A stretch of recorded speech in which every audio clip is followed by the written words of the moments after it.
Starting us off in at number 10, Mercury. Let's begin our list with a mutant who debuted in August of 2003 in New Mutants Volume 2, Issue 2. Mercury, aka Cecily Kincaid, has the ability to mimic mercury, hence her codename. Her body is made up of a non-toxic metal that resembles mercury, and she can reshape it or solidify at will, despite still being relatively inexperienced in shapeshifting.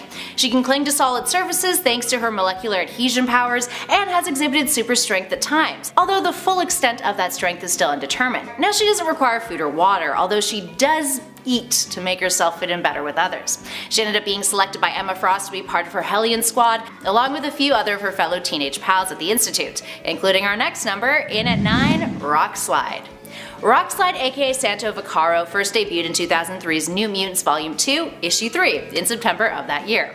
He is a mutant with the ability to transform into a golem form, which he does by assimilating surrounding rock and earth into a Gestalt shell, which he can also detonate at will to cause an explosion. And this form gives him superhuman strength, durability, and endurance. After traveling from his home of Boston to live at the Xavier Institute, he began to befriend the soon-to-be Hellions, with Emma Frost selecting him to be a part of the Hellion squad. He's also got quite the fun personality. Santo dreams of being a superhuman wrestling star. Initially, he was portrayed as a bit of a bully, but now the more that we get to know his character, the more that he's grown, becoming more good-natured and fiercely protective of his friends. He also loves murder mystery television and Dance Dance Revolution, so he's pretty relatable. It's also worth noting that he was one of the students who managed to retain his powers after M-Day. Moving on to number 8, Armor. Armor, aka Hisako Akichi, is a Japanese mutant who first appeared in October of 2004 in Astonishing X-Men Issue 4. Her mutant powers are pretty rad. She has the ability to generate an impenetrable psionic exoskeleton body armor that gives her superhuman strength, reflexes, agility, endurance, stamina, dexterity, durability, and invulnerability. Not too shabby, huh? Her goal was always to become an X-Man, and she went through some pretty traumatic stuff while she was a student at Xavier's. After the alien villain Ord attacked the school, her best friend Wing had been injected with a cure for his mutant ability, and eventually he committed suicide because of it, with Armor, along with Kitty Pryde and other students at the time, all being trapped inside the danger room with his reanimated corpse. That happened when the room became sentient and hostile towards them, so not a good experience for her, needless to say. In at number 7, Blindfold. Blindfold is Ruth Aldine, a character who first debuted in Astonishing X-Men Volume 3, Issue 7 in 2005, despite being mentioned several months prior in the same series as Issue 4. Now, she was created by Joss Whedon and John Cassaday, and she's got some wickedly powerful abilities. She's a telepath, is capable of retrocognition, clairvoyance, precognition, reality anchoring, astral projecting, and psychic energy manifestation. Over the years, she's had some other powers that she's lost or regained, including telekinesis, chaos manipulation, and accelerated probability. Now, ever since she was a child, Ruth has worn a blindfold over her eyes in order to cover up her mutation. She was born without eyes, but has powerful psionic abilities. Now, her powers are neutralized when she's in the presence of another precognitive, like Destiny, who explained that when two precogs are in close proximity to each other, it's like they're two magnets pressed together positive pole to positive pole, negatively affecting each other's powers. These days, after Dawn of X, Ruth's predictions about her future proved to be true. She knew that there would be a utopia for most mutants, but because of her precognition abilities and Moira McTaggart's demands that no precogs be allowed on Krakoa, she was not able to join her peers. Number 6, Maxime and Manon. Maxime and Manon are relatively new characters and mutants who appeared within the last year, but we also now potentially have a different version of them in the current X books. They're likely from a different continuity due to what we learned during the Dawn of X period of the current line. There's like a version of them I think that's like 616, and then there's a version of them that doesn't actually have a reality number officially yet, but yes. Maxime and Manon, as we see them in the current timeline, are a brother and sister who together can heavily manipulate and warp the minds of others. Maxime can manipulate the emotions of his target, and Manon can manipulate and alter their memories, making the two a powerful duo when working in tandem. Maxime and Manon once served Ahab, being brainwashed into using their powers to make hounds for him. However, they would later be freed by Jean Grey, and Cable would convince her to look after them. Maxime and Manon are currently relevant because in the New Mutants series, they use their powers to make two humans attack one another and fight to the death, which is against Krakoan law. Woo! However, nothing seems to have come from them taking this extreme action just yet, but I wouldn't be surprised if it comes around at some point. Number 5, Bay the Blood Moon. Bay the Blood Moon is an awesome new character who made her first appearance in the Ten of Swords event back in the second main book from the event, Ten of Swords stasis. She was one of the Arakko mutants who was called to compete in the Otherworld tournament, fighting to represent her nation. However, her fight actually ended up being a marriage. Basically, the Otherworld tournament was gloriously weird because it was being led by Saturnine. So we had traditional sword fights combined with lots of different kinds of battles, including puzzle solving duels, food eating competitions, dance-offs, and even an arranged marriage. However, it also all worked out as Cypher and Bay were seemingly both enamored with the other, as they were both masters of language and communication, but who struggled to understand one another, which fascinated them both, especially Cypher. They were both married and were each awarded a point, as it was considered a shared victory for both sides. Also, the art in the issue of Excalibur where they get married is just so good. It's so great. I love it. Number 4. Chen Zhao. Chen is not a mutant, nor is she an ally to mutant kind. She is just the opposite, their enemy. After coming up against the Marauders, trying to inspire mutant hate in her people as a public figurehead, billionaire, and anti-mutant activist, she ended up allying herself with Hum and his Verendi. Still hell-bent on destroying mutant kind's reputation as heroes, and now especially focused on doing harm to the band of mutant heroes that we know as the Marauders. Chen Zhao made her first appearance back in 2019 in Marauders issue 1, which once again, if you haven't read any of this comic, why not go back and start with that first issue in Chen's first appearance. Currently, Chen is Hum and his Verendi's White Bishop, and she's definitely a villain that I think is going to be more prominent and keep getting like more badass, which I love. Number 3. Dolores Ramirez. Dolores Ramirez is another non-mutant, but someone who is a very important character within and around the X-Men universe currently. She is the head of the X-Desk, and no, I don't mean that she worked with Jonathan Hickman to bring our current line of X-Books to life. Within Earth 616, she is the one who presides over the United States government X-Desk, which monitors, keeps tabs on, and ultimately kind of spies on the mutant nation of Krakoa and its major players and political stratagems. The X-Desk is a department within the CIA. Dolores once offered to help fellow CIA agent Jeff Bannister, ally of Wolverine, who had been working with him, but he turned her down. Dolores was also one of the lucky few to get an invite to the Hellfire Gala and met with Storm in secret during her first appearance in Marauders issue 11, where she was rewarded for leaking some important information about poisoned medicine to the mutants. So while she's watching them, she also kind of seems pretty friendly. Number 2. Arakko. Arakko is both an island and a mutant, just like Krakoa. In fact, there was a time when both Krakoa and Arakko were joined together, but years ago they were separated. Arakko made their first appearance in Powers of X issue number 4, and later on we learn of all that went on there with the island, including the mutants who inhabited it and their connection to a vastly important mutant, Apocalypse.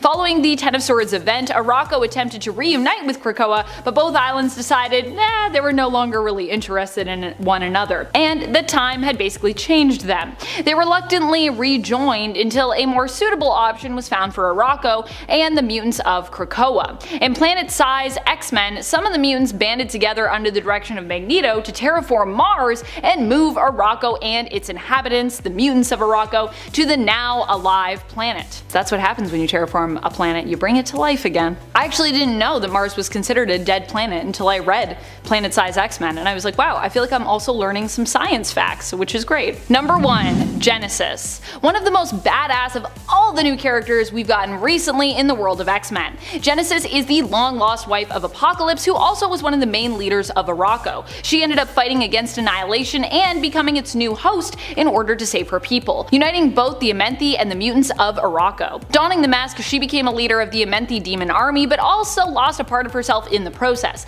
as the Annihilation mask possessed and corrupted her. However, during the Ten of Swords tournament, she fought against her husband, Apocalypse, who managed to free her from the golden helm of Annihilation, taking it for himself. But Apocalypse's will proved strong enough to resist its influence, and the mask was then transformed by Saturnine into a much less influential and corrupting staff, which was then gifted to Genesis. Genesis made her first full appearance in the 2019 X-Men series in issue number 12, but we wouldn't learn that she was Annihilation until much later. Number 10. Louise. Louise is not a major character in terms of being a huge mutant or key villain to mutants in the current series, but she is someone who will likely end up becoming a close friend and ally of Wolverine's. She first appeared in issue number 1 of the newest Wolverine series that started in 2020. I actually remember reading that first issue when I was in New York City right before the world went crazy Oh my, what a time.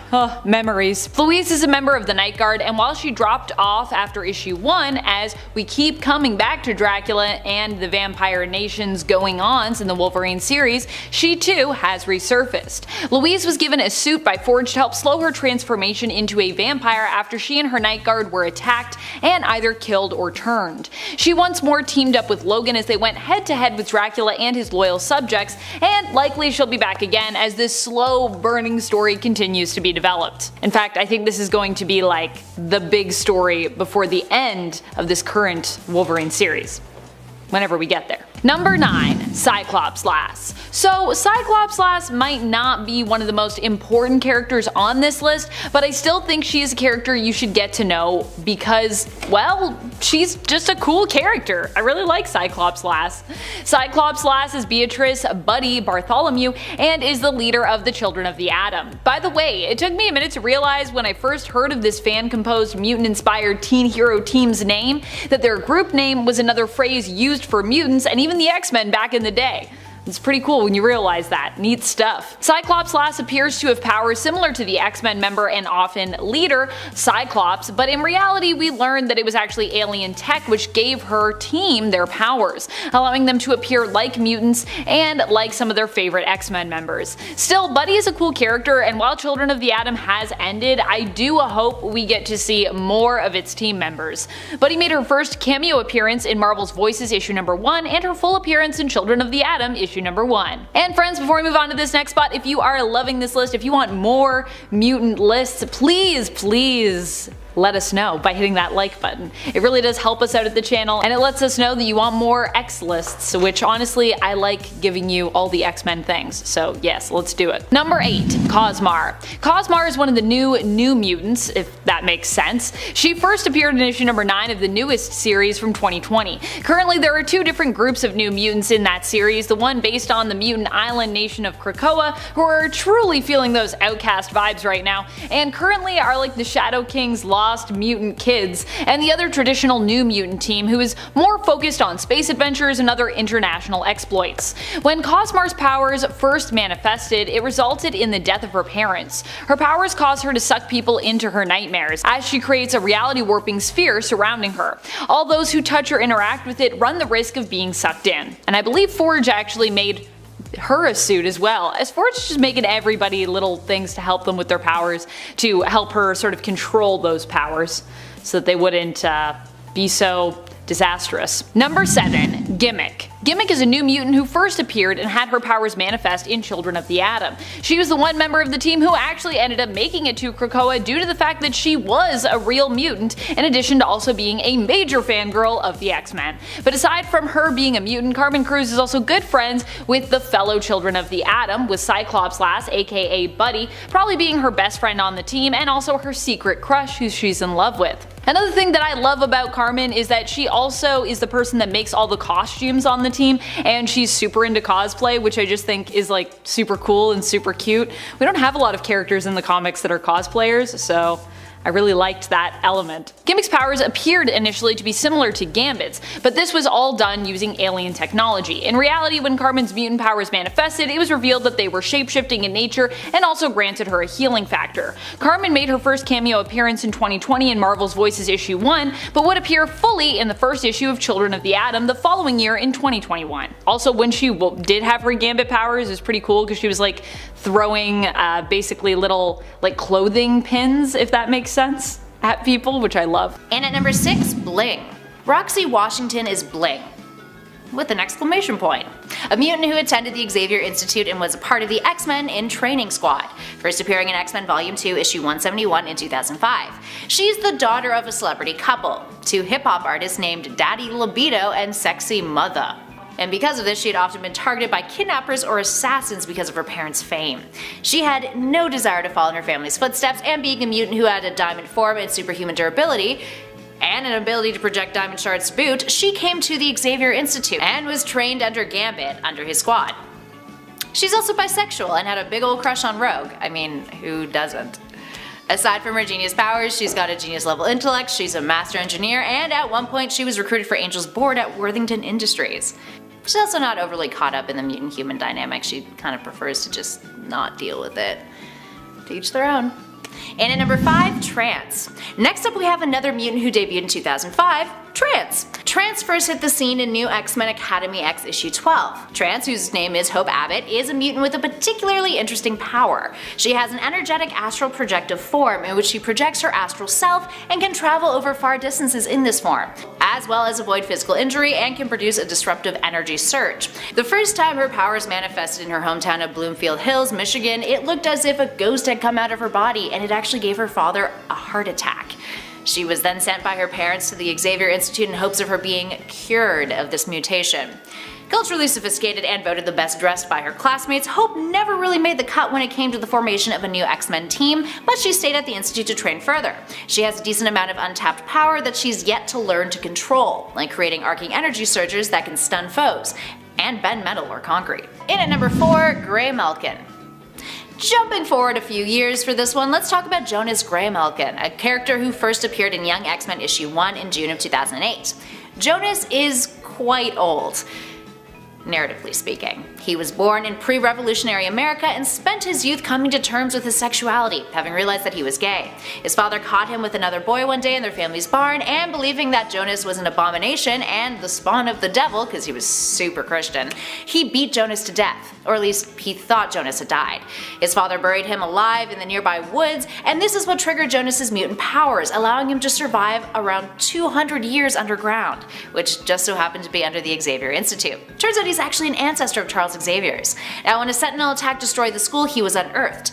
So, what exactly are his powers? It's something called darkness empowerment. It's related to light exposure. The darker it is, the more powerful he becomes. This includes giving him superhuman strength, nigh invulnerability, longevity, or potentially immortality on that front since he survived without food or water for 200 years, and of course, night vision. Moving on to number 3, Transonic. Transonic, also known as Laurie Tremette, debuted in July of 2010 in Uncanny X-Men issue 526. She is a mutant with supersonic flight, capable of not only propelling her body through the air at transonic speeds, but also can change her physical properties in order to have better maneuverability in the air, which she does at higher altitudes or when traveling at high speeds. She's been able to make herself look like a large flying fish or a missile. When Laurie first appeared in Uncanny X-Men, she was a blue teenager, quite literally, having difficulty coping with her mutation. When the X gene manifested in her, it took no real form, but it caused her skin to change color, for her to lose her hair, and gave her flu-like symptoms. So she tried to commit suicide by jumping off a building, but in doing so, it actually activated her powers. Eventually she joined up with Hope Summers as one of the 5 Lights, becoming a prominent character in the Generation Hope series. Now aside from her powers, she's an incredibly smart and thoughtful mutant, setting logic as the rationale for her actions, and getting annoyed at her teammates when they confuse things like ethics and morals. She's also Canadian, so. And at number 2, Brandon Sharp. Brandon Sharp, also known as Stryker, first hit the scene in August of 2010 in Avengers Academy issue 1. He has the power of electrokinesis, capable of generating huge amounts of electricity and then manipulating it. This includes creating lightning blasts from his hands and eyes, electromagnetic shields to use for defense, and he can propel himself into the air and fly via electrokinetic flight, up to 40 miles per hour. Unfortunately, he is a bit of a twat. He's a self-centered and egotistical character who's focused on his own gain rather than helping others. Brandon had a bit of a rough upbringing though. His father was an adulterous politician and his mother was fame-hungry, who made him become a child actor. Brandon's manager, Rick, tried to take advantage of the young boy, and that's where Brandon's powers first manifested, frying the limo that they were in and severely injuring Rick. And finally, in at number 1, Velocidad. Gabriel Coelho is Velocidad, a mutant who debuted in 2010 in Uncanny X-Men issue 527. He's another Generation Hope mutant who is a part of the 5 Lights with Hope Summers, and kind of also had a thing with her until she caught him making out with Pixie. Unfortunately, he met his end almost 9 years later, dying in Uncanny X-Men Volume 5 issue 21. Now Gabriel is capable of doing something called localized time manipulation. He can slow down the movement of time around him, but remains unaffected by that slowdown. So it does make him appear as if he's moving incredibly fast. But really, he's not a speedster, just a time manipulator, which is what everyone actually initially thought his powers were. Now his powers speed up his aging greatly though, which is what happened after he was detained and forced to use his powers for ONE, the Office of National Emergency. He was merged with Warlock in order to keep him alive, and eventually when Wolverine came across him, he asked Logan to kill him, which the mutant did in an act of mercy. Told you it didn't end well. Number 10. Cherub. Cherub is another of the Children of the Atom we got to know over the course of their 6-issue series. Cherub is Gabe Brathwaite. His powers, or the alien tech that allows him to appear to have powers, grant him the ability to fly with his winged suit and also allow him to emit sonic blasts. His powers are similar to Banshee and Angels. We also know that he is a fan of Forge and Dazzler, as he also went to go get Forge's autograph and attended a Dazzler concert with his friends and fellow Children of the Atom members. He makes his first appearance in Children of the Atom issue number 1. Number 9. Dr. James Boggs. Dr. James Boggs made his first appearance in Wolverine issue 11 of the current 2020 series run, volume 7 overall of Wolverine.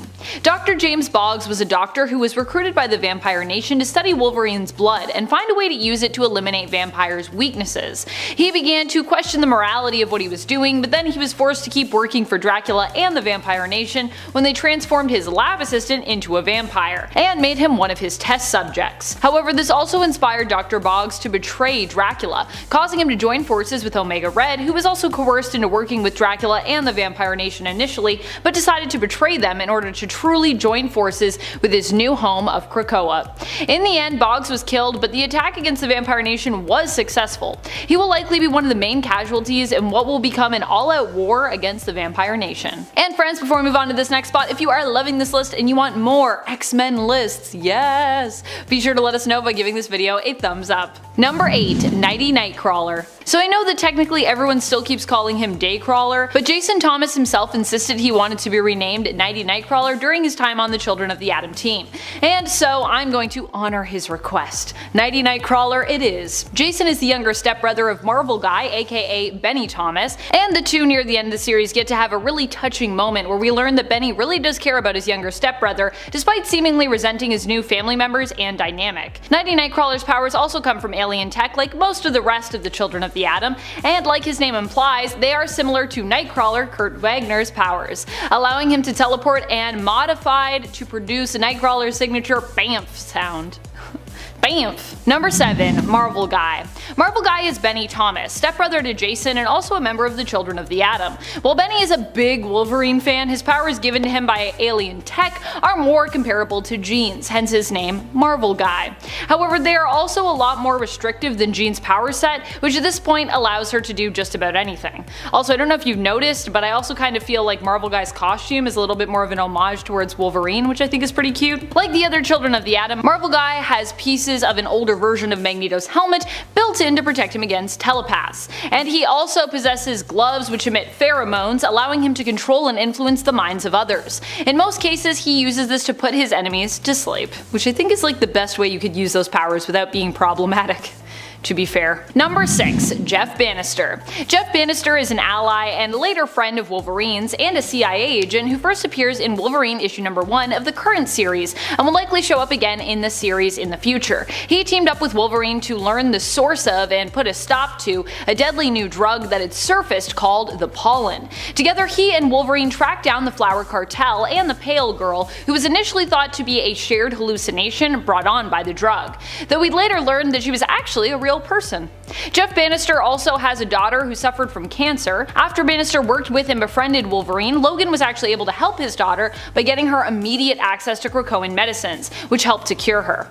Logan also gifted Bannister a Krakoan gate following their adventure together. Number 5. Pale Girl. While the Pale Girl might be a new character who hasn't appeared too much just yet, her role in the Wolverine story arc in which she appeared was pretty important, and the revelation about her character and just who she was also pretty important, and will likely lead to a huge ramification later on in the world of X-Men. As I said before, the Pale Girl was initially thought to be some kind of shared hallucination for those who use the pollen, until she was caught on camera. We'd later learn that the Pale Girl was actually a mutant, Meredith Milley. Meredith Milley was a secret dealer of the pollen and the one who was responsible for delivering shipments to the Order of the X from the Flower Cartel, which seemed to be Russian in origin and tied to mutants working for Russia.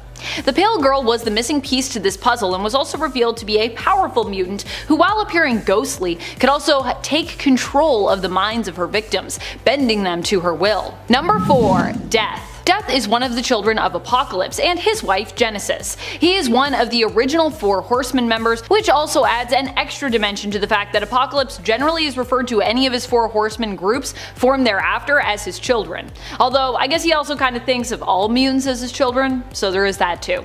But Death is his actual and biological child. One of, anyways. Death ended up being the chosen champion for the Arakko tournament. He fought against Storm and was defeated. Their battle and just the focus on Storm and all of her struggles up till this point during it was amazing. And I wouldn't be surprised, as Death and Storm both also had a few flirty moments together, if we didn't see the two of them end up face to face again. I should also mention that Storm won her fight against Death while also being temporarily depowered. Yeah, because Storm is a badass. You can check out that fight in 2019's X-Force issue number 14.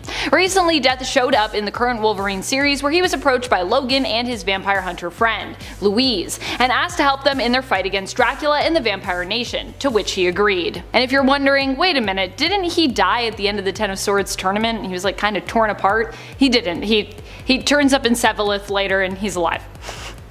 Don't worry about it, it's comics. I don't know if he's a vampire or he's just Death so he can't die.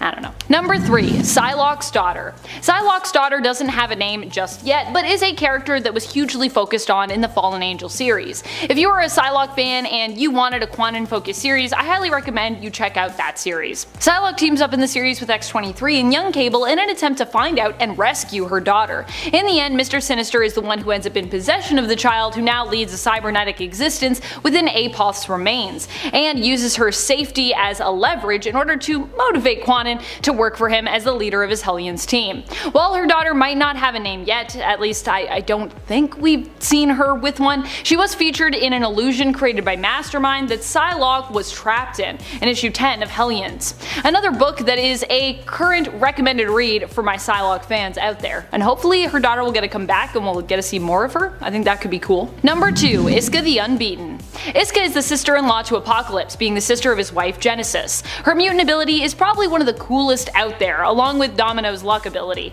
Iska's power is that she can never lose. She was one of the chosen champions of Arakko who competed in the Otherworld tournament in Ten of Swords, and of course won against her competitor, surprise surprise, the current Captain Britain, Betsy Braddock. Her powers, however, seemingly forced her to change sides in the war between the mutant nation of Arakko and Annihilation's Amenthi demons. She abandoned the mutants of Arakko, joining up with the Amenthi due to the fact that the mutants had become the losing side, and her power prevented her from ever losing. So a little bit into her history there. I like Iska a lot. Number 1. Horticulture. Horticulture is probably one of my favorite new villain teams and groups of characters we've seen thus far in the current line. And they also were someone that could probably threaten the entire Earth, so they might become like huge supervillains in the future. They are a team of elderly women who are scientists, specifically working in the field of botany with plants. I don't know why I said with plants, that's kind of redundant, but you know what I mean. Botany, plants, those are things.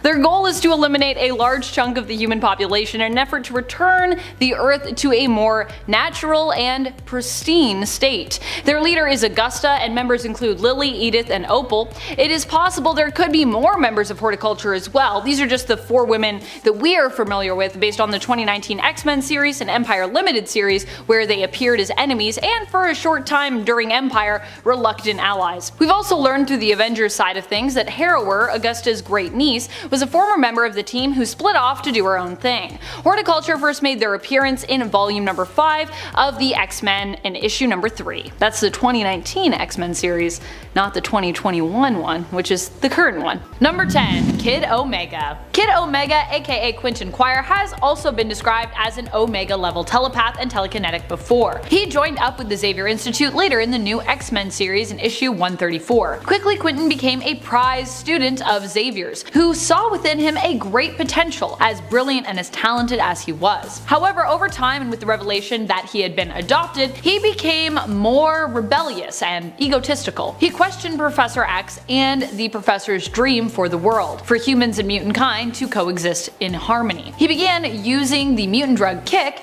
and created a gang called the Omega Gang, which set out attacking humans. Eventually he was beaten down by the Stepford Cuckoos and he reformed, though he would continue to be known for having a bit of an attitude and a rebellious streak. But hey, isn't that why we love him? Or is that why we hate him? I don't know. You tell me. You be the judge. Quint and Quire, love or hate. Number 9. Prodigy. Prodigy is David Elaine, a mutant who is often associated with the X-Men and who attended the Xavier Institute. He came to the famous mutant school after trying to hide his powers. David has always been a smart kid, but he started noticing one day that he knew things that he simply just couldn't have known, and that he didn't remember learning. It turned out that David had been telepathically absorbing knowledge and skill sets from the minds of those around him. Feeling bad about his ability, like it gave him an unfair edge and meant he was kind of cheating, he sought to hide it and doubled down on studying to improve his knowledge naturally. Unfortunately, the mutant hate group Purity ended up uncovering his secret and outing him as a mutant, causing him to turn to the Xavier Institute. He would lose his abilities on M-Day, but still remain a valuable hero with all of the knowledge he retained later becoming fully accessible to him again. Being a mutant with studious telepathic abilities, I also love that he was originally depicted as needing glasses. Though of course, in a land of magic and superpowers, he was later cured of his need for corrective lenses by mutant Elixir. Number 8. Elixir. Josh Foley is an Omega level mutant. He found himself at the Xavier Institute after being rejected by his friends and his family because of his mutant status. Sad face. Originally, he was part of the anti-mutant group, the Reavers, but discovered during a fight with some mutant students that he actually was a mutant himself, with healing abilities, which he used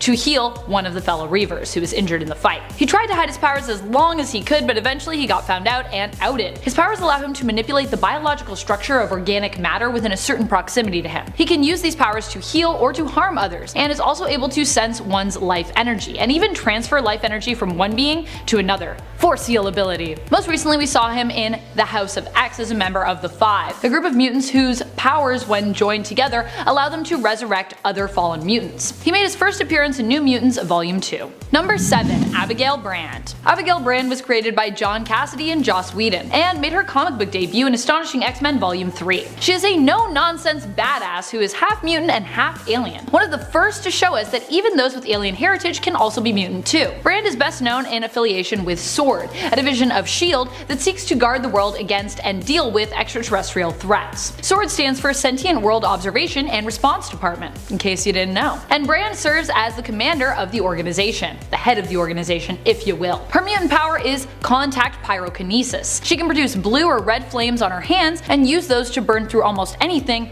or anyone that gets in her way. So watch out for Abigail Brand, she'll mess you up. Number 6. Oya. Despite making her first appearance in Uncanny X-Men, the original X-Men series, Idye still didn't end up joining the group until 2010. Yeah, that original series went on for a long time. Idye made her first appearance in issue 528. Idye's powers involve thermal manipulation. She can convert thermal energy into extreme hot or extreme cold, but she does need thermal energy in order to be able to do this. She can't just create flames or ice on her own. Idye was discovered by the X-Men through Cerebra. When her powers activated, she accidentally killed her family by burning down her village in Oyo State, Nigeria. The military showed up seeking to stop and destroy her, but Hope and Storm rescued her. Yay! Number 5. Brew. Oh my goodness, I love Brew so much.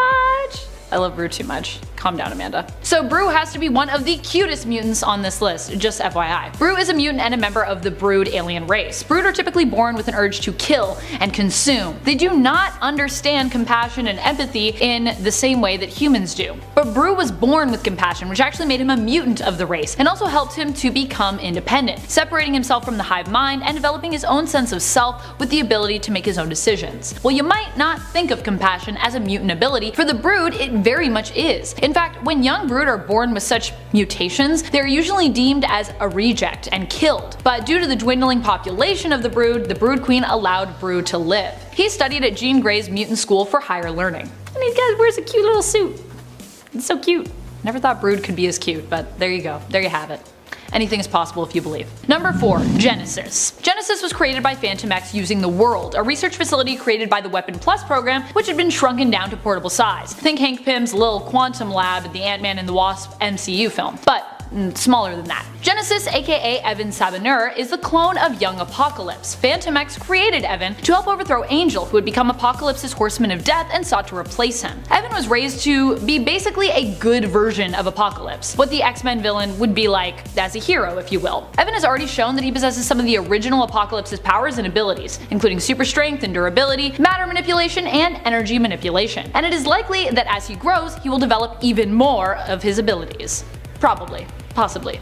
We'll see what happens. Number 3. Sprite. Not to be confused with the Eternal Sprite, this sprite is also known as Jiujing. In fact, she got her codename from Wolverine, who gave it to her in reference to not the Eternal Sprite, but to Kitty Pryde, who actually once went by the same codename. Upon having her mutant abilities manifest, Jia became determined to become the greatest X-Men ever, to honor her family and her country, China. Jia's mutant abilities are tied to her appearance. She has wings and resembles a fairy. Her skin is also durable and rock-like, and her body is somewhat morphable. Number 2. Shark Girl. Shark Girl was originally Aira dos Santos, a young girl from Brazil who one day noticed an intense craving to eat fish. This was the first sign of her powers manifesting, which eventually resulted in her becoming a mutant were-shark. She ended up enrolling in the Jean Grey School for Higher Learning, but takes weekends off to return to her home in Brazil. Her powers allow her to resemble a shark while maintaining her own mind and memories, and not resemble a shark to the point that, she can't walk. She is more of a land shark usually, part humanoid, still able to stand and walk around on her legs and also use her hands. This form also enhances her physiology, giving her increased strength and speed and allowing her to breathe both underwater and on land. She was already a great swimmer, but her mutant powers enhance her ability even more. While in her shark form, however, she is also susceptible to going into a blood frenzy, like most sharks are occasionally known to do. So whatever you do, don't bleed around her. She might try to eat you. It's not her fault. Number 1. Amy. That's right, her name's just Amy. And we're going to finish it off with a sob story, to remind us of all the mutants we have both gained and lost over the years. Though with the 5 existing in House/Powers of X, maybe we'll get all those lost mutants back, eventually, at some point, unless things change. We'll see. Amy was a mutant who was trapped in the Red Skull's concentration camp on Genosha. She made her first appearance in Magneto Volume 3, issue number 9. Amy had illusion-based powers that became warped after suffering the horrors of the camp. When Magneto freed her, these powers started wreaking havoc. She ended up creating monsters and nightmares from others' fears and haunted psyches. Amy's powers allow her to create 3D constructs, and when these nightmarish constructs started to kill, it became apparent that either her or those whose nightmares she possessed needed to die in order to put a stop to her malfunctioning powers. Amy, being the angel that she is, decided to sacrifice herself, not finding much reason to live anyways, as tortured as she was. Poor Amy. Oh, she didn't even last 10 issues? I just feel really bad for her. No. Number 10. Eye Boy. While Trevor Hawkins may seem like an absurd mutant all covered in eyes and whatnot, I wouldn't write him off just yet. His mutation revealed itself following the events of the Avengers vs. X-Men. He has died multiple times since his introduction in the Wolverine and the X-Men series, but he always keeps randomly coming back. As I said, you might think his death has occurred so many times because his abilities could be deemed as lame. What use is being covered in eyeballs? Sounds more inconvenient than anything. But his multiple eyes have actually granted Trevor some pretty cool powers. For one, he's been shown to be able to use his eyes and the multiple perceptions from them in target practice, making him a really proficient marksman. His improved vision also allows him to be better at reading people's nonverbal cues, giving him greater insight into those people that he interacts with. People or mutants. This also translates into battle by giving him enhanced perception when it comes to an incoming attack, being able to tell when someone is about to pull a punch, etc, etc. And of course, his eyes also allow him to see on both a microscopic and a telescopic level, meaning he can see a little speck of dust or see clearly something that is quite far, far away. If you're wondering why I looked over there, I was looking far, far away. That's me trying to have telescopic vision. It's not working. Number 9. Triage. Triage made his first appearance in the all-new X-Men series. His powers involve life force control over other beings, and for a while some believed his powers also granted Christopher Muse immortality. However, Christopher appears to have died after being forcibly cured of his mutation, which in itself ended up killing him. With his powers, Triage was able to heal others and could even reanimate corpses, though their state of decay would remain unchanged. And if he had been granted more time, who knows? He may have even been able to completely heal and resurrect people, restoring them to a more lively and maybe less zombie-like appearance. Too bad he died. Although, is he dead? Is he not dead? Was he immortal? I don't know. Stay tuned to find out more. Number 8. Hijack.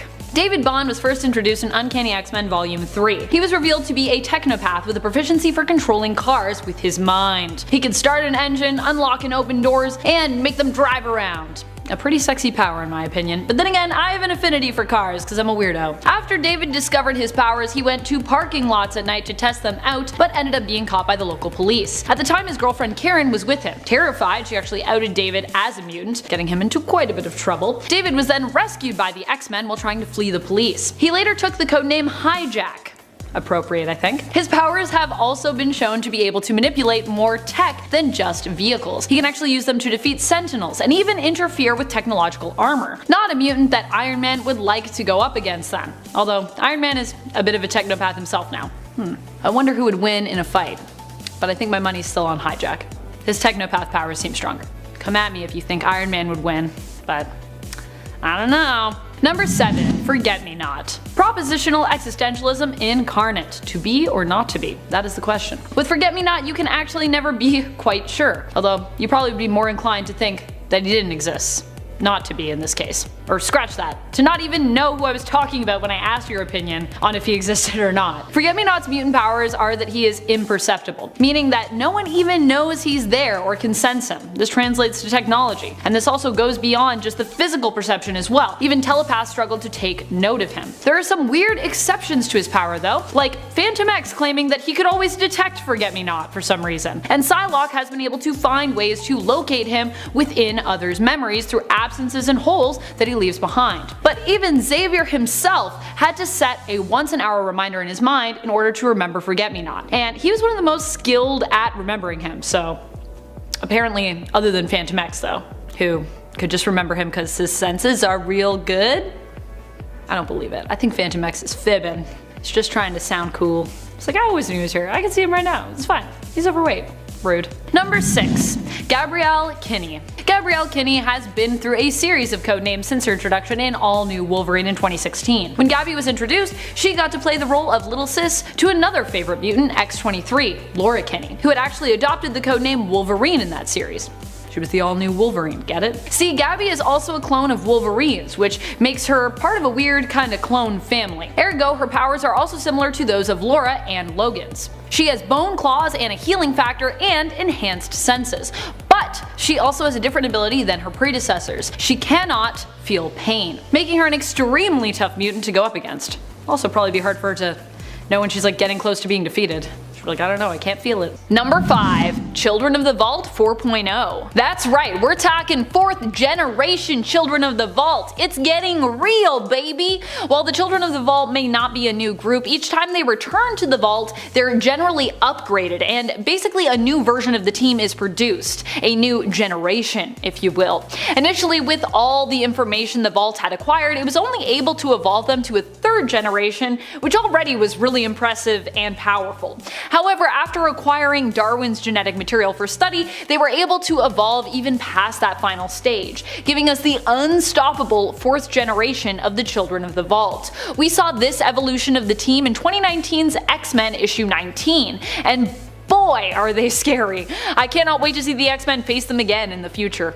I'm sure that's gonna happen. I love when I see things in just the X-books in general and I'm like, oh, this is gonna be a huge problem later down the line.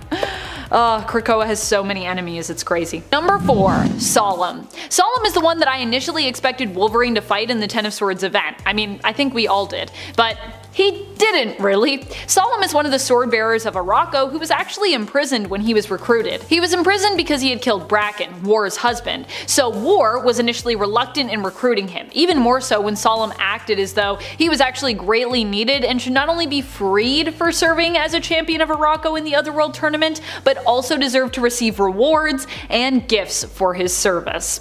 Solemn's powers as a mutant of Arakko grant him super strength and durability. His mutation is that he has adamantium skin. You can see then how he'd make a great match for Logan and why we were all expecting it to happen. Solemn first appeared in 2020's Wolverine in issue 6. He ended up teaming up with Wolverine and went to hell when they both went to retrieve their blades needed to compete. Because they were in hell, because Muramasa blades. As expected, he makes his return in Wolverine, where he ends up stealing Logan's Muramasa blade, which Wolverine used in, of course, the tournament. So now Solemn has 2 Muramasa blades. And everybody else has 0 Muramasa blades. Number 3. Ned. So you might all be thinking that I am crazy for putting Ned so high up on this list, but he's just so great. Honestly, you need to know about him just because of how hilarious and how great Ned is. Ned is a lackey of Ames who ends up being recruited by Phantom X to return to the world in an effort to save Storm. Because, well, Ned has super important AIM knowledge, or something like that. Ned ends up joining them in an attempt to save Storm from a version of the techno-organic virus, as Storm would rather save herself than give up to be killed off and resurrected by the Five. Which also, Storm is such a badass. Ned was also important enough to get an invite to the Hellfire Gala, where even after, I assume, receiving his payout from Phantom X to betray AIM, he was still wearing his AIM suit for some reason. Also, I love his appearance at the Hellfire Gala. If you haven't checked out all those issues, you should go and just look who's in the background, because there's a lot of little treats for all y'all that might have been reading all the X books. Ned makes his first appearance in Giant Size Phantom X, and then of course returns when we see them go actually back to the world in Giant Size Storm. Number 2. War. War is another child of Apocalypse, and the final member that I'll have touched on of the original Four Horsemen. The final one, if you will. Unlike Famine and Pestilence, War did participate in the Otherworld tournament alongside her brother Death. War lost her match despite her unbridled rage because of the wonderful weirdness that was the Ten of Swords event, being a tournament that was led by the mischievous and unpredictable White Witch Saturnine. War ended up actually having to face off against one of her fellow sword bearers, Solemn. However, Solemn, knowing that War obviously really hates him because Solemn killed War's husband, took this opportunity to call in a favor owed to him by Wolverine, and so Wolverine actually had to step in for Solemn in the match. Solemn then revealed that Wolverine was actually the one to have defeated her son in a battle to the death during that match, which of course made War furious with grief and rage. Her anger, while initially making her appear stronger, actually ended up making her vulnerable to an attack from Wolverine, and he managed to cut off her hand and win the match for Solemn, gaining a point for Arakko, unfortunately, with his victory, even though he won. Bittersweet. Number 1. Summoner. Summoner was actually the character featured on our Part 2 thumbnail, so for those who wondered who that was, here's your full answer. Summoner is the grandson of Apocalypse and the son of War and Bracken. However, Summoner is one of the characters who did not survive the Otherworld tournament. Summoner was one of Arakko's sword bearers and champions. He faced off with Wolverine in Ten of Swords in the Otherworld tournament and lost against Logan, being killed with the Muramasa blade. Though it should be noted their fight against one another was pretty epic, definitely a great read. You can check out that battle in 2020's Wolverine in issue 7. Summoner was a summoner, hence his name.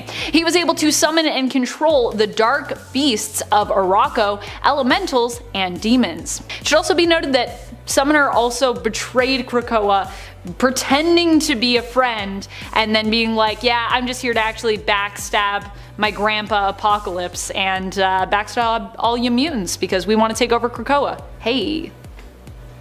He didn't thumbs up anybody after though, just to be clear. 10. The Viscora. The Viscora are more than just one character. They are a bunch of them. They made their first appearance in 2020's Cable issue 5, where they appeared as an antagonistic alien race. Although we haven't seen them since, really. I'm still of the mind that the Viscora will return, and perhaps that they never really left, but managed to infect either Scott Summers or Jean Grey, or possibly both, and are laying dormant waiting for a moment to strike. Of course, it's been a while now since we've seen them, so this probably isn't what happened. But either way, I would not be surprised if we saw them again. The Viscora were the reason that Sword initially went offline and disappeared. Their goal is to travel the cosmos looking for new worlds to absorb into their collective consciousness, learning everything they can about them before completely cleansing said world or possibly universe, wiping out everything within its existence. Should admit, I don't know if they came from another world or another dimension.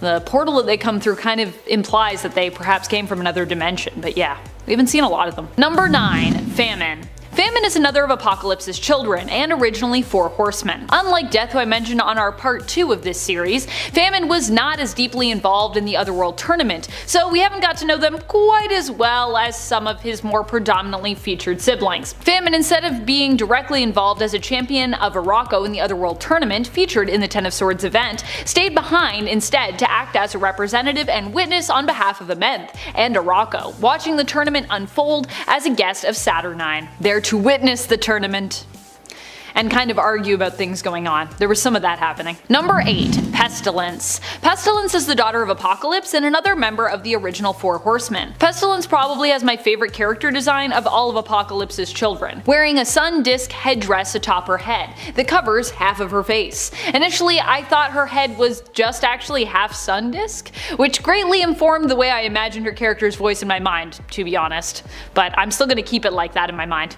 I wish I could put you in there so you could hear her voice, voice, but I can't. And I definitely can't do a very good impression of it right now on the fly. But I'll work on that for the future. Pestilence is another of Apocalypse's children that we kinda know less about, not actively participating in the Otherworld tournament in the Ten of Swords either, and also acting as a representative of Arakko and Amenth. However, both Pestilence and Famine did get involved near the end of the Ten of Swords event, when an all-out war broke out between the mutants of Krakoa and the demons and mutants of Amenth and Arakko. And friends, before we move on to this next spot, if you are loving this list, if you want that part 4, and you want to go crazy with me and talk about even more mutants, be sure to let us know by giving this video a thumbs up. Also let us know in the comments. Also maybe share it. I don't know. Number 7. Ultimaton.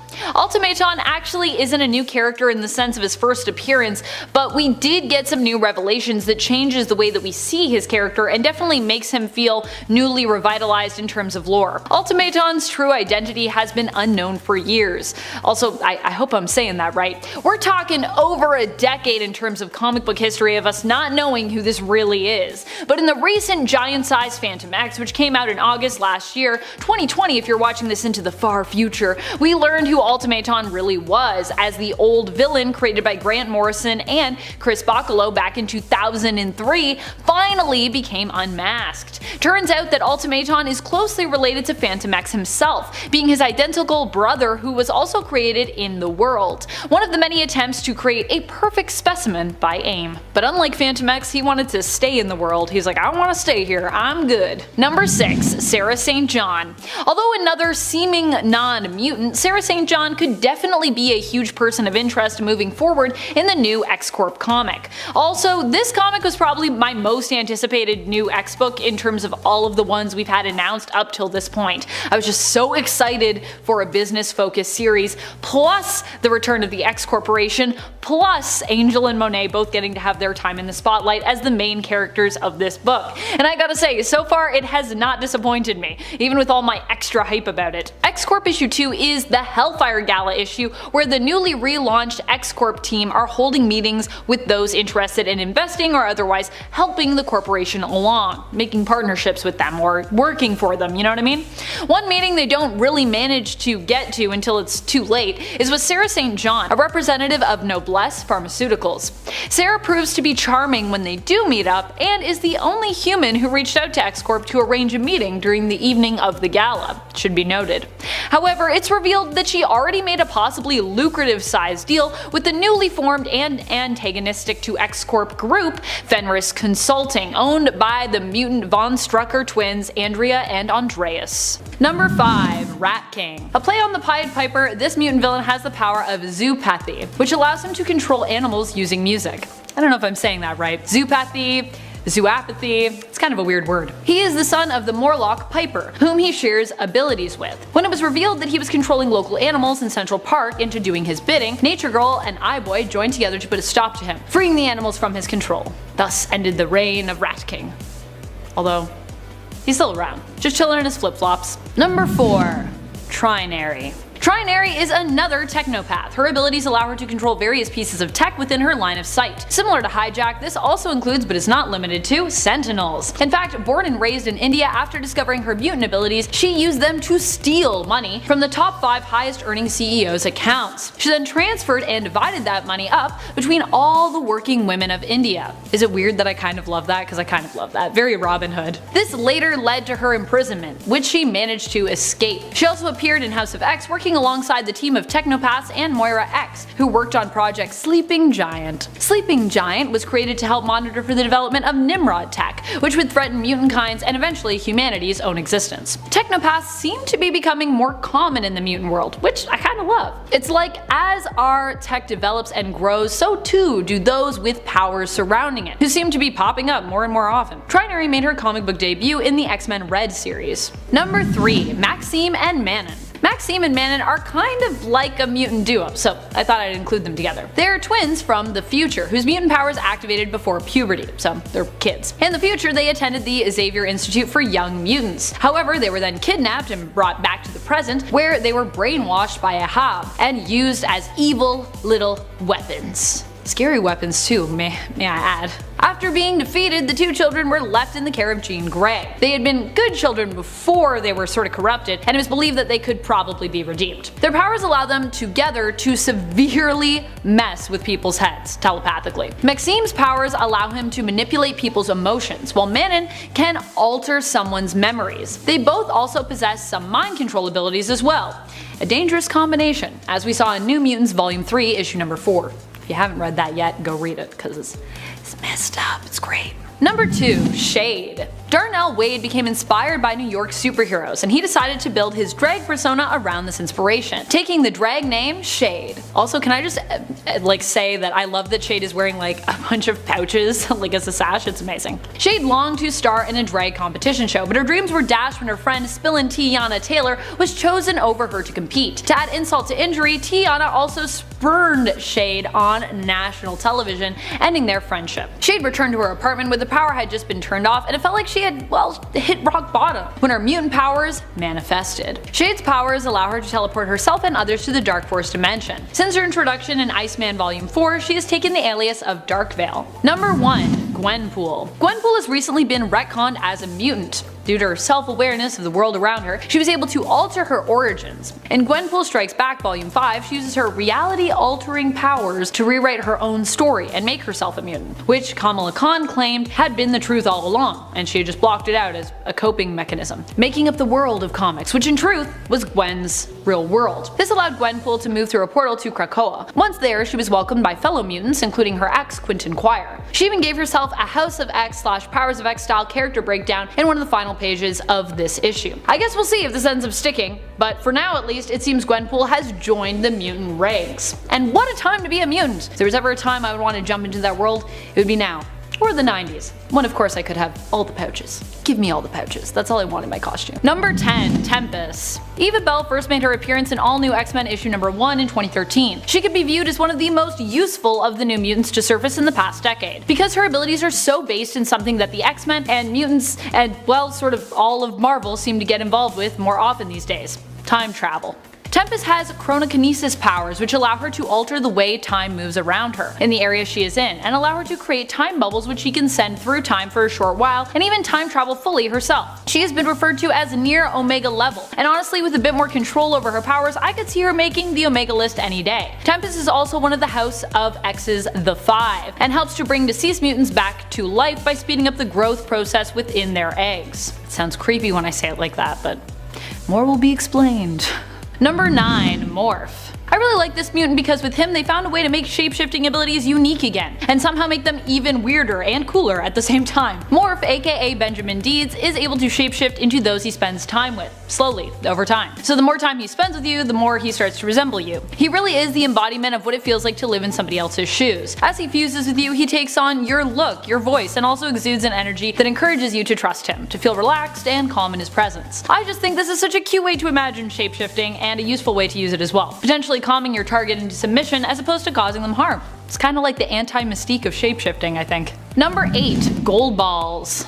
Gold Balls recently became a very important mutant in the comics. He is part of a group known simply as The Five on Krakoa. Together he and Proteus, Elixir, Hope Summers, and Eva Bell can help to bring forth new life, or well, sort of old life really. They are able to resurrect any mutants who have been lost by cloning them and with the help of X, restoring their previous memories so that in essence, they kind of are the lost mutant returned. Gold Ball's power is similar to Minoru Mineta of My Hero Academia. Instead, however, Fabio Medina produces gold balls, hence his name. Originally these were simply seen as balls of various sizes which could be launched in a sort of an attack mode. Later it was discovered that they were actually infertile eggs, and with the help of the Five would become the home of unborn resurrected mutants who had fallen. Gold Balls made his first appearance in Uncanny X-Men Volume 3, issue number 1.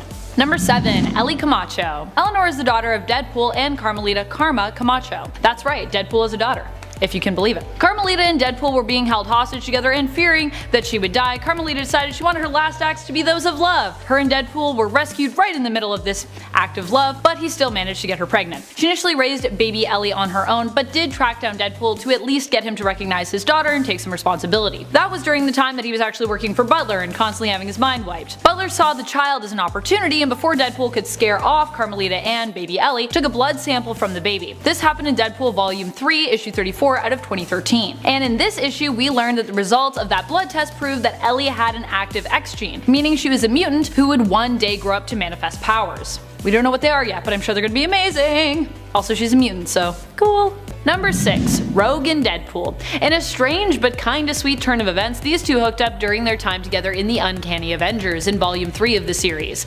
The two hook up after dealing with Red Skull. It seems that both members of the team had actually had a thing for one another. Wade confesses that although he's always liked Rogue, he hasn't spoken up because he wanted to protect her. But she pushes the issue, telling him that she doesn't need protection. Love when Rogue gets sassy with people. The whole thing is actually pretty sweet though. Even though I'm a long-time fan of Gambit and Rogue being together and I heavily ship that, I really liked this little momentary hookup.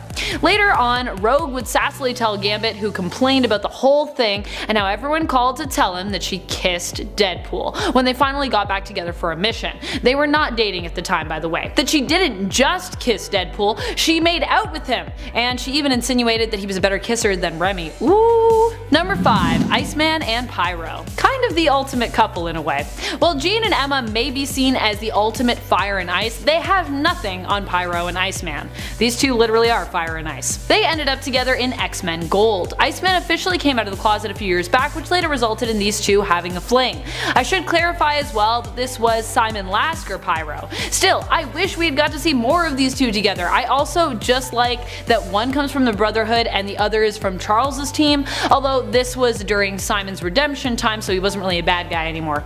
Originally, actually, Bobby was the one who was skeptical about letting him join the Xavier Institute, but I guess he had a change of heart because they hooked up. Number 4. All the mutants? Okay, so hear me out. With Dawn of X being what it is and the nation of Krakoa emerging out of it, and with all of mutant kind coming together and so much vagueness surrounding who is with who right now, there seems to be a lot of evidence pointing towards the idea that Krakoa is just all about free love. No one has been explicitly tied to anyone, and yet all history is acknowledged, and so in a way it seems like almost everyone is tied to everyone.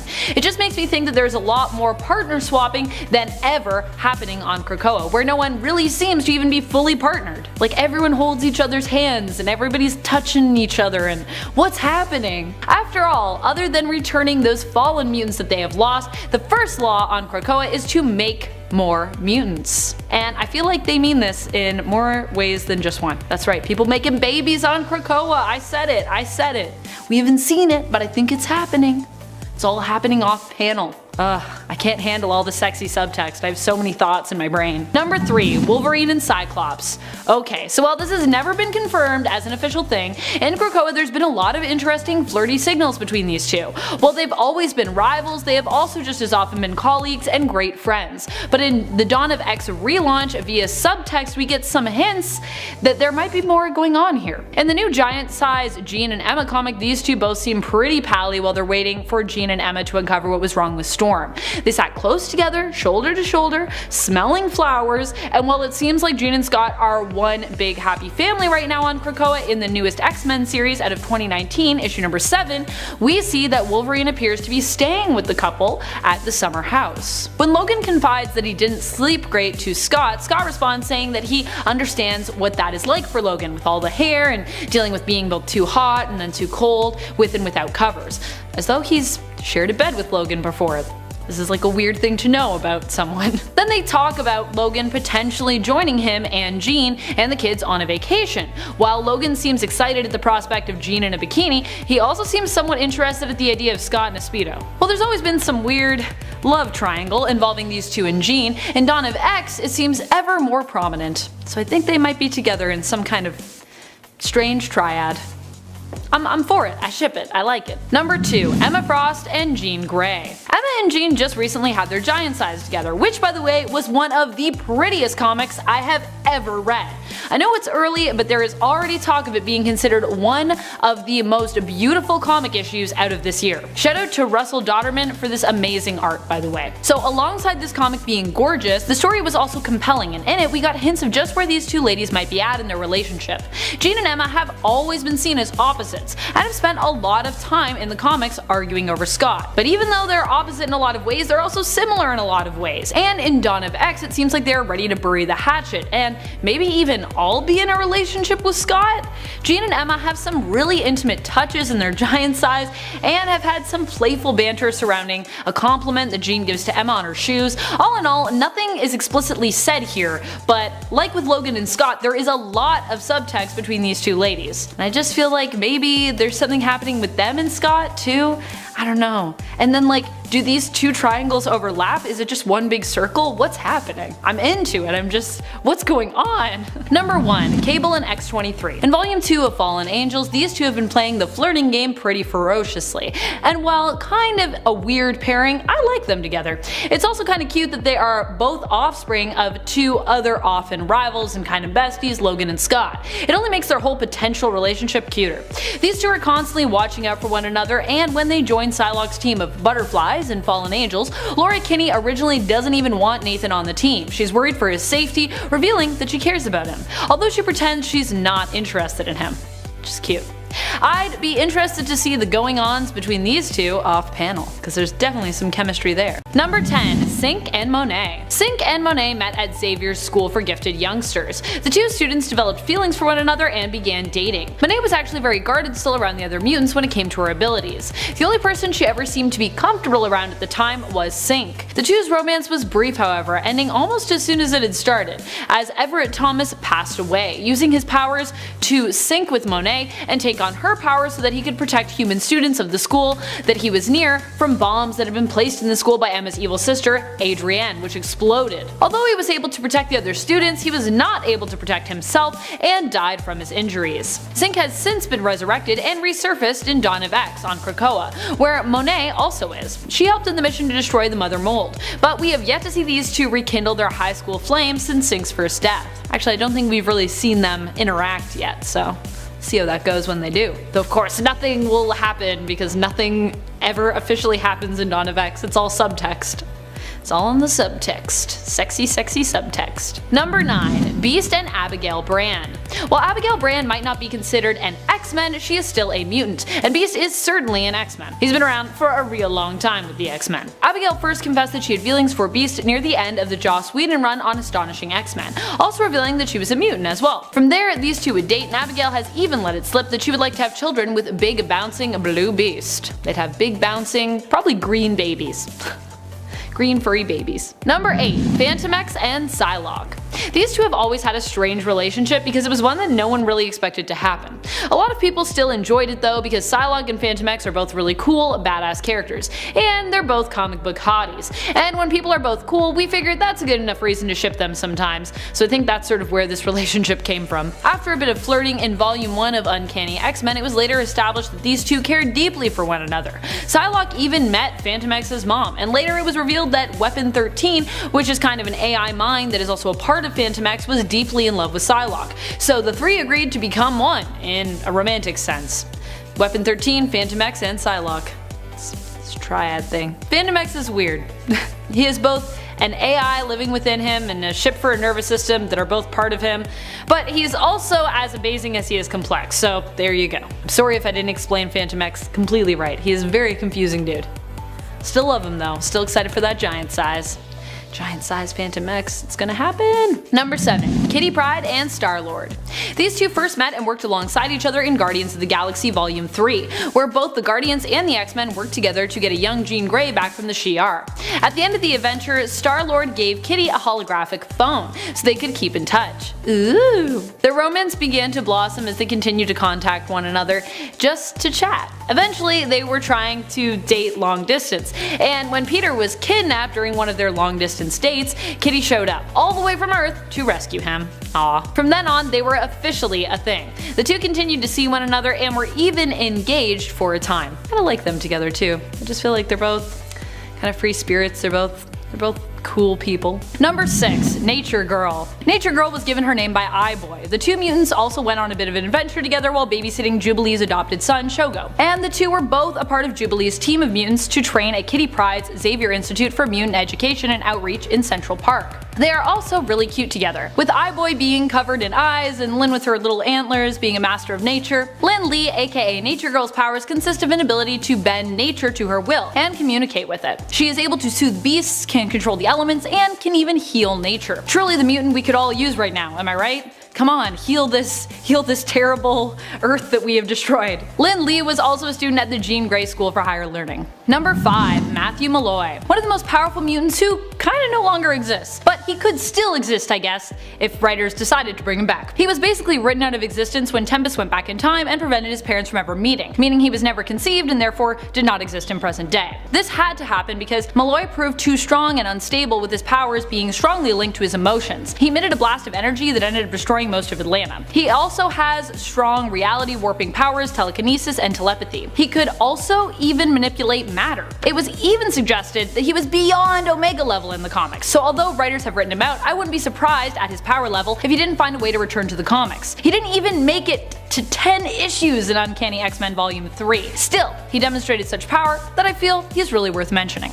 You know, we might see him again someday. Who knows? Number 4. Sapna. While Sapna may have only existed in corporal form for only a short time in the comics, it's possible she could actually live on forever in Magic's Soul Sword. Sapna was a young mutant girl who appeared to have magical powers at first. This intrigued Magic, who wanted to know the extent of the young mutant's powers, and so took her to see Doctor Strange. It turned out that she actually had language-based powers, but because her powers manifested while she was in limbo, this caused her to absorb all of the magical and demonic knowledge of that realm, meaning that she could control demons and open gateways to other realms and dimensions. Magic was attempting to train her when Sapna had visions of doing harm to Magic, and that made her run away. The being that offered her help only wanted to use her, and Magic was forced to kill Sapna with her soul sword. However, this also preserved Sapna's soul within it, allowing her to live on in spirit, sort of. So she's like dead, but she's in her soul sword, so, you know.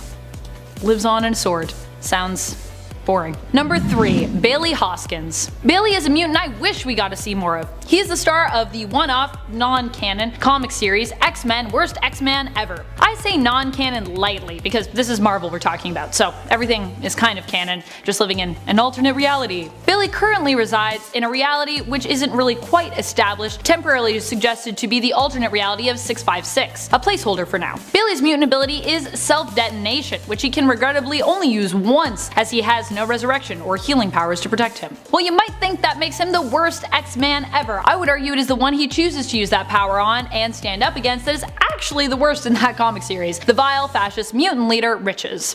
Number 2. Hindsight. While Nathaniel Carver might not appear to have the strongest power just yet, I'm certain, like most underrated powers, that with more control over his abilities, he could prove to be more useful than originally anticipated. Nathaniel, aka Hindsight, has the ability to see one's recent past upon making physical contact with them. He can also use this ability on objects, allowing him to see any psychic imprints left behind on that object, a power that Jean Grey actually also has. But one of my favorite things about Nathaniel was his fear of these powers getting in the way of a relationship that he started developing with fellow student Benji, aka Benjamin Deeds, aka Mork, who I mentioned earlier. Fortunately, love overcame fear and the two ended up together, and are admittedly adorable together. Yay! Future gay X-Men, bring them on, I'm ready. Give me all the gay X-Men. Number 1. Moira McTaggart. One amazing revelation we got from the House of X Powers of X series was the truth behind Moira McTaggart. Moira has always been painted as an ally to the X-Men, but in House of X we found out what really drew her to their cause. Although Moira has been a long-standing character in the comics, first appearing in 1975, it wasn't until recently that we discovered she was a mutant. Dun dun dun! It turns out that her power is to live her life again, allowing her to see the different outcomes of different futures and allowing her to effectively alter her own fate as well as the world's with her life choices. Her resurrection power is an odd one, and Destiny confessed to Moira that she only saw her living a maximum of 11 lives, if she played her cards right. Still, when used correctly, it would appear to be a powerful mutant ability, as you see in House of X if you read it. If you haven't read it, what are you doing? Get out of here. Go read it. Number 10. Children of the Vault. The Children of the Vault are their own race who seek to rule the world. They are neither mutants nor humans, though they did evolve from the human race. The children are part of a race that descended from humans, having been technologically evolved over the course of 6,000 years. They believe only one race should rule Earth and plan on becoming said race. One of their members, Serafina, recently resurfaced in the Dawn of X-Men series, having escaped from Orcus, who had somehow captured her. Before Wolverine could catch her though, she returned to the Vault, where she was also seen rejoining the other children. Number 9. Phalanx. So the Phalanx are kind of complex. If you are familiar with the Phalanx, it's probably because you are familiar with the Annihilation Conquest story arc from 2007 to 2008. The Phalanx work basically to destroy matter and upload it to a hive mind of data using the techno-organic virus, assimilating all organic and inorganic matter that they come across in the universe. So they're basically like the Technarchy, but the Phalanx share a collective mind, where the Technarchy are individuals. Phalanx aim to absorb all matter in the universe and eventually manage to threaten all of Earth and mutant kind respectively. It is only through Moira's regeneration abilities that we know the great risk this hive mind tech race could pose, and has posed to the X-Men and all of life before, in a previous one of Moira's lives. Number 8. The Supremacy. The Supremacy sought to take down and defeat the X-Men in an alternate future. We learned a bit more about them in Powers of X. They were the ones behind Nimrod the Lesser and eventually Nimrod the Greater, and their library of Homo sapiens and mutants alike. After years of breeding mutants in camps to use as their slaves and hounds to fight against their own kind who had revolted,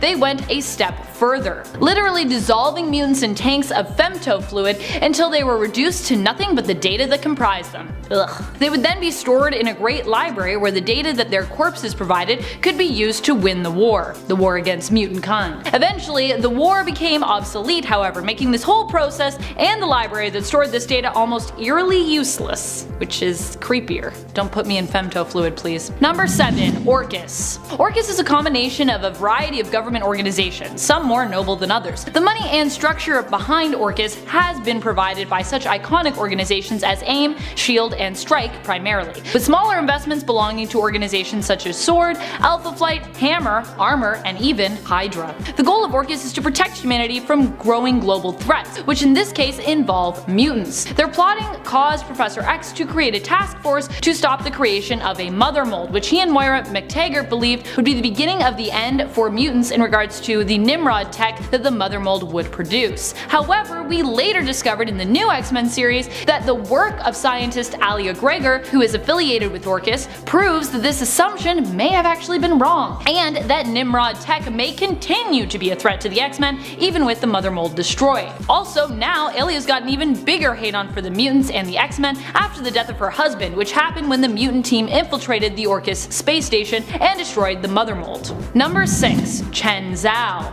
Chen Zhao is a very wealthy politician who was publicly humiliated by Kate Pride. Yeah, she's dropped Kitty and she's just going by Kate Pride now. And Bishop. She was humiliated when she attempted to blame mutants for her missing husband, who turned out had actually just joined a kind of cult of worshipping and celebrating mutants. So that's kind of awkward for her. Frustrated, she decided to make a very generous donation to anti-mutant organizations and aims to continue her own fight in the war against mutants. She donated to one very specific anti-mutant organization actually, which we'll talk about soon. Number 5. Xeno. Although the creation and unity we have seen from the mutants in the Dawn of X relaunch has allowed them to shut down those programs who would use mutants as test subjects and as a means to advance human evolution, that doesn't mean that the people behind those organizations just disappeared. In fact, it seems that instead the few people left who still believe in them have found one another and created a more secretive organization in the shadows known as Xeno. Xeno was the group behind the assassination of Charles Xavier in the X-Force series, and while X was successfully resurrected, Xeno still created quite a shiver of panic among the mutants of Krakoa. This organization will likely continue to pop up as an enemy to mutants and the X-Men throughout the relaunch, and they are ruthless, resourceful, and terrifying in their methods, successfully using the captured Domino's skin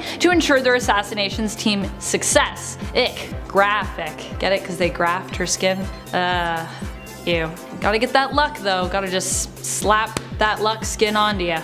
Number 4. Apoth. Apoth is the main antagonist of the new Fallen Angel series. While Apoth doesn't directly threaten all of mutant kind or all of X-Men, although at the end they kind of mentioned it like they would be threatening that, they definitely found a strong enemy with one member of the X-Men, Psylocke. Or well, a version of Psylocke anyways. With Braddock and Quanon both being discarded as names for her, Psylocke sets out to seek out her daughter, who had been taken from her years ago when she worked for the Hand. Yeah, apparently she has a secret daughter, that's a thing. And to find a villain called Apoth.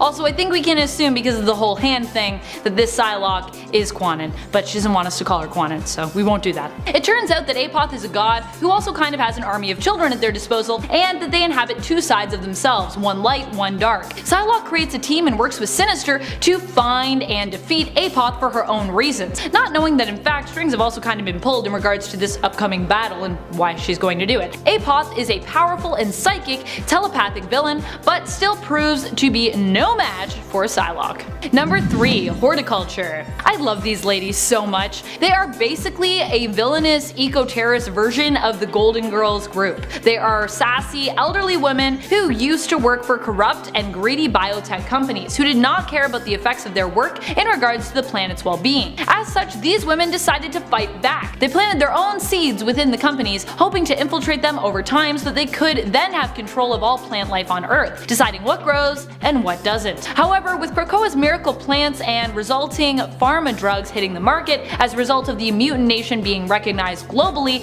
their plans were kind of threatened. Horticulture formed, and these 4 women, Opal, Lily, Augusta, and Edith, threatened the mutants and Krakoa. They attacked with a green sticky substance that appears to neutralize mutant powers, and vowed to either cause Krakoa to join them or they would cut them down like the weed they are. I sincerely hope we get to see a lot more of them, or that the mutants decide to team up with them because they're just hilarious and amazing. Number 2. Merc. Merc is a team and organization that was built out of the demilitarization that seems to have happened globally as a result of Krakoa being recognized as a nation. Call it a time of peace or call it an anxious time of reserved resources in preparation for the war to come, but regardless of the cause, Merc is comprised of former top paramilitary soldiers who seek out battle because, you know, they were kinda laid off, and as such have become guns for hire. They are loyal to no nation. They were originally employed by Xeno to fight against the X-Force and X-Men, but may have also more recently been approached by the mutants themselves in regards to their services. So we'll have to wait and see. They were fighting against them, but maybe they can be used. Number 1. Hominis Verendi.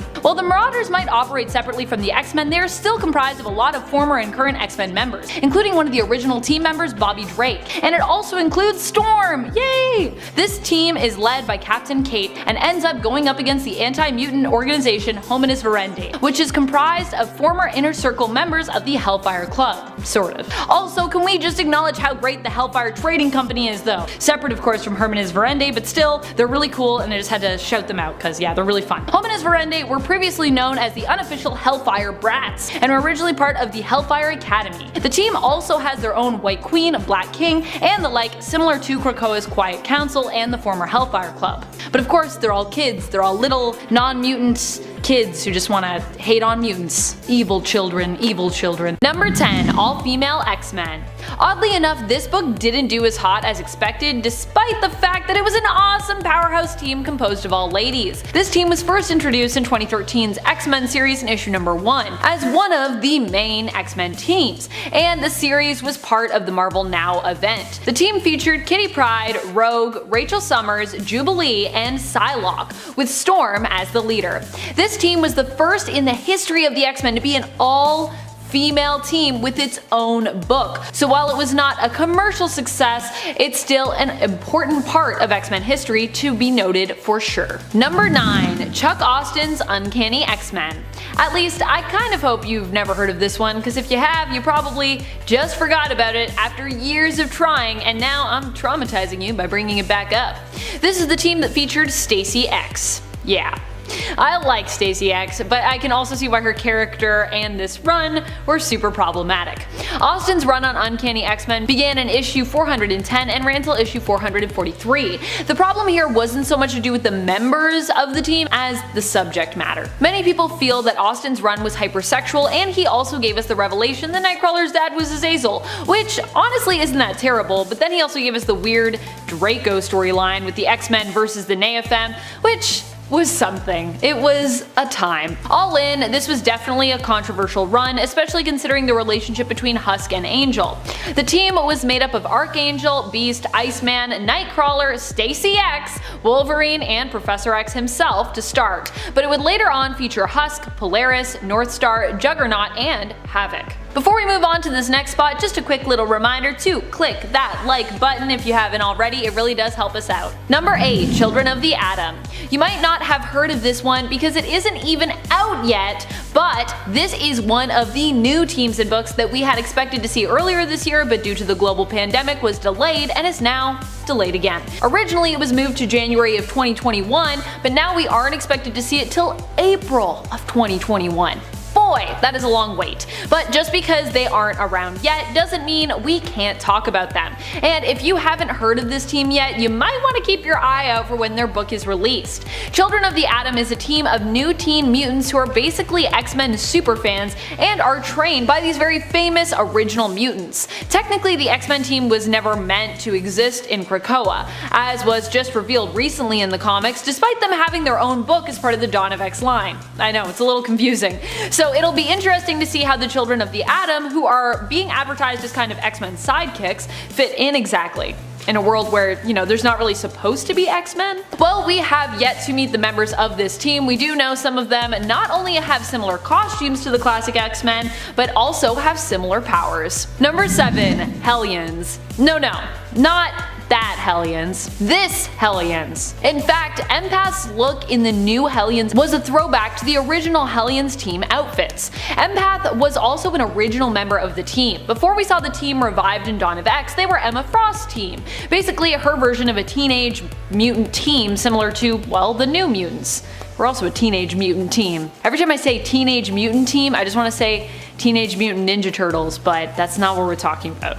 Although they are also a teenage mutant team. In comparison to the new Hellions, these Hellions were not as crazy, but were somewhat troublemakers, who had an ongoing, sometimes friendly rivalry with the New Mutants themselves. The team consisted of Empath, Beef, Bevatron, Cat's Eye, Roulette, Taro, Thunderbird, Jetstream, and Firestart. The team was first introduced in New Mutants issue number 16 in the 1980s and was disbanded in 2009 in the comics after most of them were basically slaughtered, victims of a surprise attack. The team has returned since, but the new Hellions team only shares one member of the original roster, Empath. Number 6, X Corporation. Many people may have forgotten the existence of X Corporation since the organization was destroyed and became defunct back in the early 2000s, but they are coming back, so it's a pretty good time to remind everyone of their existence. Reminder, X Corp is still a thing. This actually just happened in the comics during the Empire event when we saw for certain that Xavier had revived the X Corp and that Monet and Angel seem to be running this branch of mutant affairs. X Corp in the past has been a non-for-profit organization working to help mutants in their fight for rights in less bold ways than what the X-Men are usually up to. It also provided a place of refuge for mutants who needed it, until the global organization had their various branches targeted and blown up around the globe following the events of M-Day. X-Corp will be getting their own book in the Dawn of X line, which I am way too excited about. I just want to see Angel get a moment in the spotlight, you know? Many believe the book to have been cancelled, but Jonathan Hickman actually confirmed early in December that it is still very much a go. Number 5, X-Men The End. In this series, we saw a bunch of teams kind of come together, ending in one big one, and Chris Claremont's The End. I like this X-Men team as well because although she died pretty early on in terms of her appearance here, we also get a shout out at least to Dust. And Dust is such an underrated X-Men in my opinion. This comic also introduces us to the future daughter of Bishop and Deathbird, Aaliyah Bishop. The final X-Men team features Kitty Pryde, Wolfsbane, Karma, Northstar, Dust, Martha Johansson aka No Girl, the Cuckoos, Cyclops, and a subgroup known as the Heavy Hitters, which features Wither, Frenzy, Polaris, Juggernaut, and Kid Colossus. Number 4. The Upstarts. Speaking of young mutant teams that are lesser known like the Hellions, we also have their straight up not friendly at all rivals, the Upstarts. The Upstarts were definitely a more villainous crew in comparison to the Hellions, just in general, as their whole goal was to basically kill mutants. The Upstarts were a mutant team created by Selene, the Black Queen of the Hellfire Club. She put the team together in order to test the members, getting them to compete for points which would be awarded whenever they killed mutants, based on the mutants' power set. Originally, the young group of mutants involved were unnamed and were promised that whoever got the most points would win a prize, which remained a mystery pretty much through all of the comics that they were featured in. I bet it's cake, and I bet it's a lie. Although I think it was also mentioned at one point somewhere that it was immortality, so in case you were wondering, for realsies. Number 3. Battle of the Atom Future X-Men. While everyone might focus on the Battle of the Atom Future Brotherhood team, as Raze has a tendency to steal the show, plus my girl Zorn Jean, and also featuring Molly Hayes, people tend to forget about the awesomeness that was the Future X-Men team. The real X-Men team.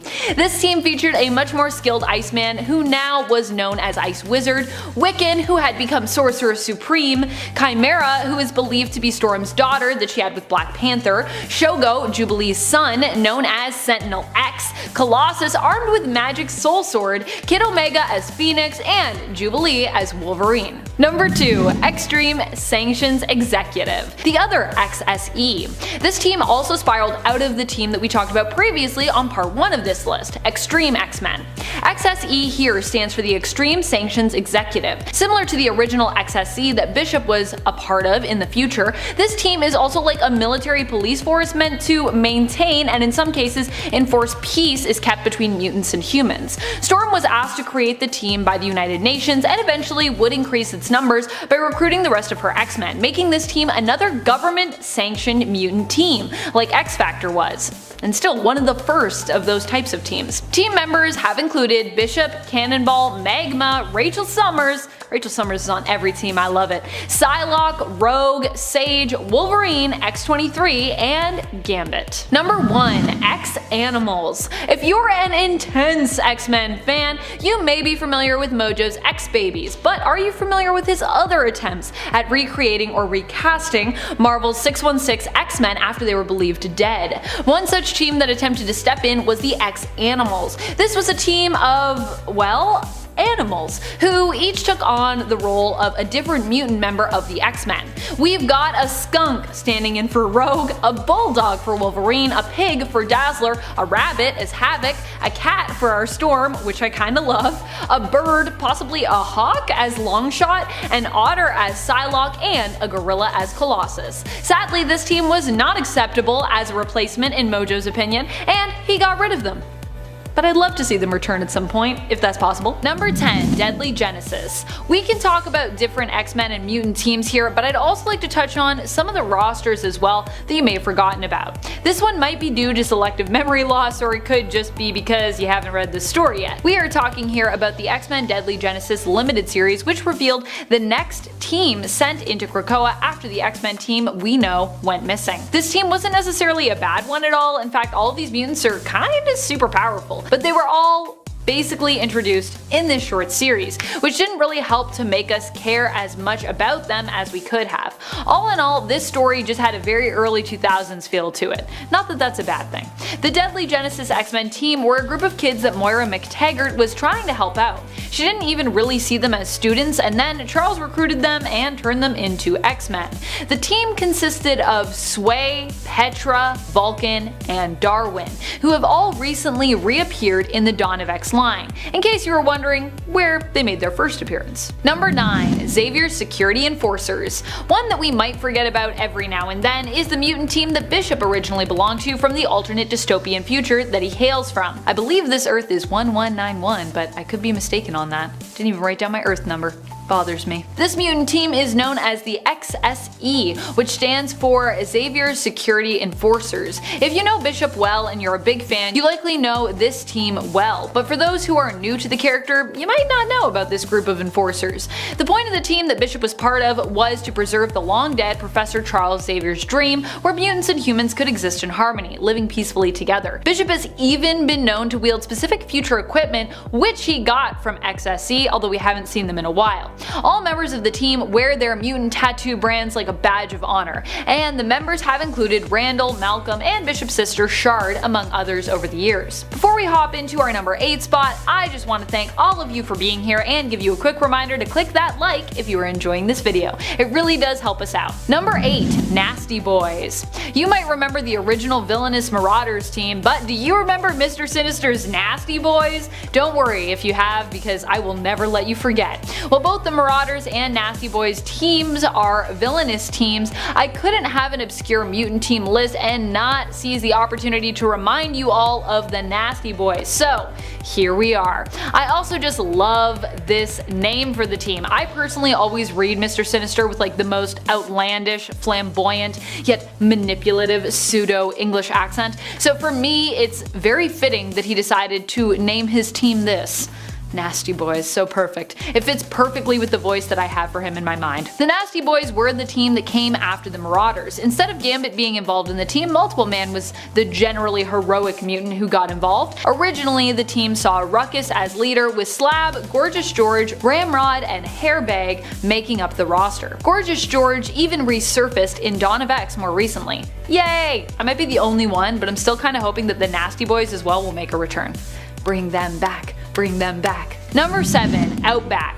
When it comes to X-Men rosters as teams, one of the best but shortest running roster is the Outback team. This era for the X-Men team lasted less than 25 issues, but was still so good that people still talk about it today. Now, if you missed this one and you've never heard of it, it's one that you actually probably should read. Not one of my silly points, more one of my serious and beloved forgotten teams on this list. The team started off in issue 229 of Uncanny X-Men, with Storm, Wolverine, Rogue, Colossus, Dazzler, Longshot, Havoc, and Psylocke on it. We'd also see Jubilee introduced during this roster's time together.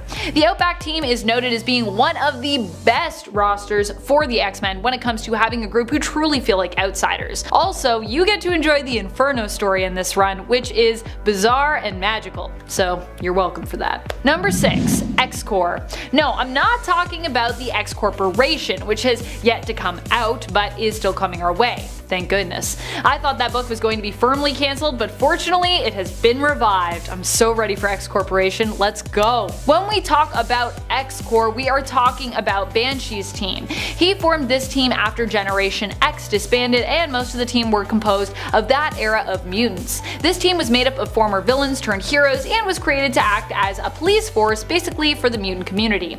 Joining Banshee were the Blob, Avalanche, Fever Pitch, Jubilee, Husk, and M, aka Monet. The X-Men team actually did not approve of this team's creation and actually attempted to get Banshee to disband it. In the end, Mystique infiltrated the team and liberated its members, especially the villains, who were being manipulated into behaving heroically by Mastermind under Banshee's orders. And at 5, Revanche. Revanche, who debuted in 1993 in X-Men issue 17, is one of a few characters on this list whose powers are not only confusing, but so is their origin story. So Revanche's early appearances were plagued by continuity errors in Marvel's comics, thanks to one of her creators, Fabian Nicieza, failing to read Uncanny X-Men issue 255. In that issue, the character Psylocke is discovered on the shores of an island by the Hand, whereas in issue 22 of the second volume of X-Men, a handful of issues after Revanche's debut, her origin story contradicted the one in Uncanny X-Men, with the character having come to possess Psylocke's body. Confusing, right? Revanche was said to have been an intuitive empath prior to switching bodies with Psylocke, but after switching bodies she gained telepathic abilities and could psionically generate a blade, a Psyblade that she could use to force her way into other telepathic characters' minds. So essentially she is Psylocke but not Psylocke and used to be an empath and is just a big jumble of continuity errors. Yeah, no bueno. Up next, number 4, Zorn. Zorn is a confusing character to begin with. Is he his own dude? Is he Magneto? Does that mean Magneto can do a bunch of other stuff like manipulate gravity and turn his sun head into a black hole? Lots of questions, friends. So, for starters, Zorn is a dude who first showed up in New X-Men Annual 2001 as a Chinese mutant who had a star for a brain. That's why he wears his little helmet. He ended up becoming the subject of an incredibly confusing retcon, in which he was revealed to be Magneto, who had actually died in the Planet X storyline prior. It made little sense. Then it was revealed in Excalibur Volume 3 Issue 1 that Magneto never died at all, which meant Zorn wasn't actually Magneto, and that led to a whole confusing storyline that featured Zorn's brother, who was kinda like his twin, and overall it was just a big mess. Now that could largely be the reason why so many fans find Zorn and his abilities perplexing. But even when Zorn was revealed not to be Magneto after all, his brother shared very similar powers to him, and was technically the second Zorn, and there were a bunch of major differences. Rather than having a sun in his head that his helmet covered, his brother had a black hole there. I mean, similar but very, very different things. The original Zorn also had healing powers, electricity and magnetism generation and manipulation, the ability to teleport via time-space wormholes, gravity manipulation, telepathy, and was self-sustaining. So yeah, that's a whole lot of powers to cram into one dude who may or may not be Magneto, but probably wasn't. Baffling. Moving on to number 3, Dazzler. Dazzler is often one of the most ripped on mutant characters in the comics, thanks to her publication origins. Initially, Dazzler, aka Alison Blair, was commissioned by Casablanca Records in 1978 as an animated special multimedia cross-promotion called The Disco Queen. Casablanca would bail on the project thanks to financial concerns, but the Disco Queen would live on, first appearing in the Uncanny X-Men issue 130 in 1980 as Dazzler. Dazzler's abilities, which are yet another source of her history of mockery, include the power to convert sound into light beams of various forms and intensity. She is also a trained singer, actress, and dancer, and of course is a highly accomplished roller skater. No joke on that last one. Arguably, the sound conversion trick of hers is the most confusing. She takes sonic vibrations which reach her body and transduces them into light. She has a large range of frequencies that she can do this with all kinds of sound pressures regardless of complexity, dissonance, or randomness being changed and converted, meaning a song and the sound of a car skidding could both be converted into light. So, what do these light beams do? This is where it gets even a little bit more baffling. She can temporarily blind people by creating a pulse of light of several thousand watts. She can create a cascade of sparkling lights that messes with people's equilibrium. She can create a strobe effect, which is no good for people who have epilepsy, and she can create rays of light that use patterns to produce trance-like effects in her victims. Dazzler can generate enough ultraviolet light to melt large metal objects. She can even use those light rays to create holograms and has used light energy to generate flight, which I don't quite understand, but that's okay. The more you know. And at number 2, Maggot. Maggot is a character that we've discussed a handful of times on our channel thanks to his absurd abilities. He has a slug-based digestive system. Oh, and he also is psychometric. Now, first appearing in Uncanny X-Men issue 345 from 1997, Maggot is a fellow whose digestive system is quite unique. Where his intestines should be, he has a hollow cavity that's home to a pair of semi-sentient slugs, or maggots, hence the name. He's named those slugs Eenie and Meanie. Eenie and Meanie can burrow themselves out of his torso, and at super fast speeds, they attack a foe or object with a powerful enzyme, which then processes and digests said object, or person. From there, they come back to Maggot, crawl back into his hollow cavity, and then transmit the food energy they collected to him, which then can supercharge him and allow him to do a variety of things like increase his strength, physical size, his sturdiness, stamina, etc. If the slugs don't re-enter his belly, this process does not work. And in the past, he's actually lost one of his slugs too. He doesn't get another one. He's left with one slug, which means I guess half of the abilities of digestive power with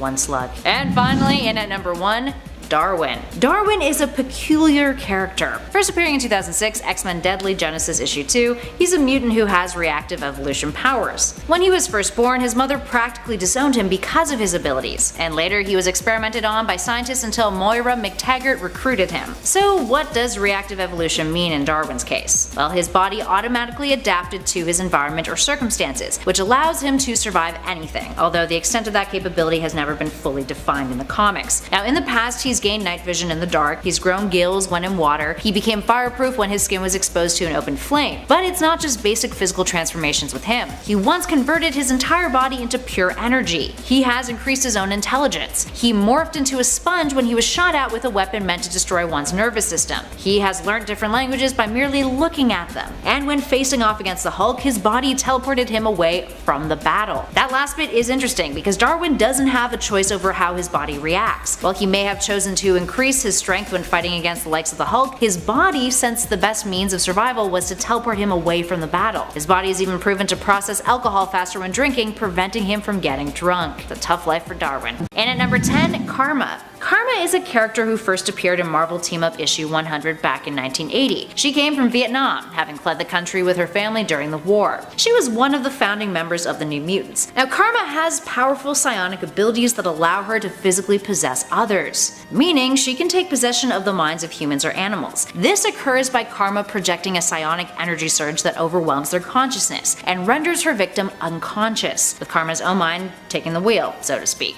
When Karma is in control, she can do some real damage, having the ability to alter her victim's memories, perceptions, reveal information to her, or have them fall asleep. She can even make their body work as if it were an extension of her own. But if she stays too long with a host, she risks her own personality becoming a subordinate to that host personality, becoming more and more like her victim. After an incursion with the Shadow King, Karma also gained the ability to mentally see through others' eyes, and she can protect herself from the psychic assault of others. Moving on to number 9, Joseph. Joseph, who only operates by a first name, is the clone of Magneto, but kind of sucks in comparison to him. This is why he's a bit baffling to some. He is a mutant clone who first appeared in Uncanny X-Men issue 327 from 1995, but he also died in a battle against the real Magneto and had a thing for Rogue really briefly. Now his abilities in theory should be the same as Magneto's if he's the iconic villain's clone, right? Well, that is not the case, hence why he's on this list. Sure, he is capable of generating powerful magnetic fields, but he can also generate electricity and electromagnetic radiation. And the real kicker? Well, he doesn't have the full range of Magneto's powers. He never demonstrated the same extent of those powers or some of the tricks that Magneto has been able to pull off over the years, like producing a wormhole. He lacks the mental barriers Magneto has, and therefore when he manipulates a ton of energy, he often causes damage to himself. Sucks for you, Joseph no last name.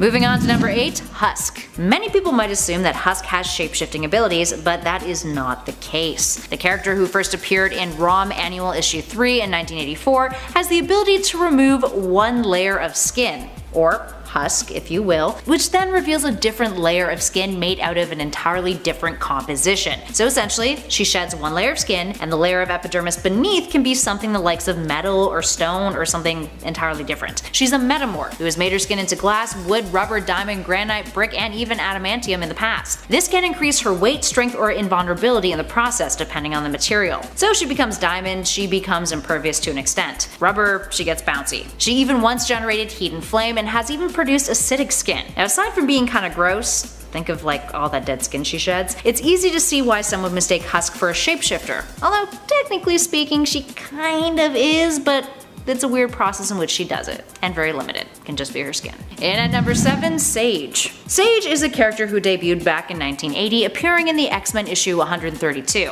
And she has a variety of mental abilities that can often be a tad confusing. Think of Sage like a supercomputer. Her brain has unlimited storage capacity. She can recall anything at any time with perfect clarity, and the speed of her thoughts allows her to analyze her surroundings for data within seconds, almost instantaneously.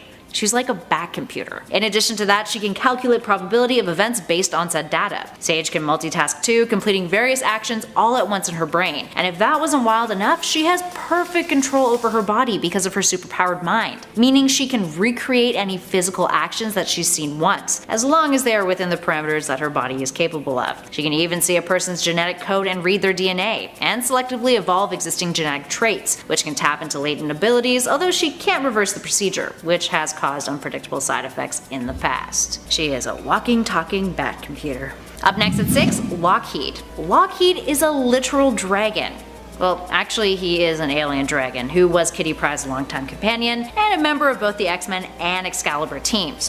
First appearing in the Uncanny X-Men issue 166 from 1983, this little dude does a lot more than just your typical dragon stuff of flying and projecting fire. And he is also the size of a cat, which is kind of super adorable. Lockheed comes from a race of advanced dragon-like extraterrestrials who can travel through space via astral ships that transport their essence, which kinda seems absolutely absurd. Now, because of his empath abilities, he is able to understand human speech despite not being able to speak it all that well, and is immune to telepathic probing. So he's not just a cat-sized dragon after all. Although, I mean, would you rather have a real dragon or a tiny dragon that was cat-sized? Personally, I would go for the cat-sized dragon.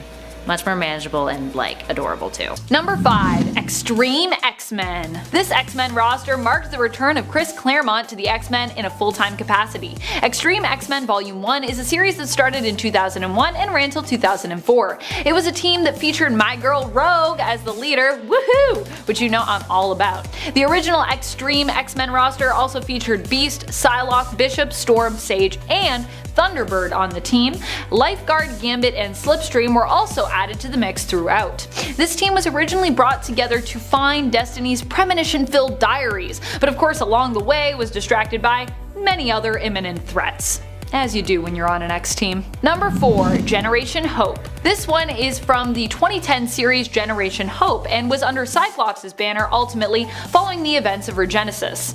Though the team itself was led by mutant messiah Hope Summers, and its roster consisted of No Girl, Pixie, Primal, Sebastian Shaw, Transonic, Velocidad, and Zero at that time. Though originally Hope's team started pre-Regenesis as just being 5 mutants including Hope herself, with Velocidad, Oya, Primal, and Transonic on the team. The team was a search and rescue group who were brought together as they were acknowledged as being 4 of the 5 lights on Cerebra. Hope basically triggered the rebirth of the mutant gene, activating these mutants. The 5th light was what they sought and kinda why they came together, heading to Tokyo, Japan. Zero was the mutant they sought, who would eventually join the team, although originally would be antagonist. Number 3. X-People. You probably forgot about this team just because their name is, well, super forgettable, but they are actually from a very memorable alternate universe, the MC2, or also known as Alternate Earth 982. This Earth is the home of the beloved Mayday Parker, aka Spider-Girl, now known as Spider-Woman. But you know what's not so memorable from that universe? Their version of the X-Men. I mean, I get that X-People is meant to be gender neutral, more inclusive, but is that really the best name they could come up with? There has to be something that isn't X-Men that is better than that. I mean, I know there is because we have dozens of other X teams with the letter X in them that are way more catchy than X-People.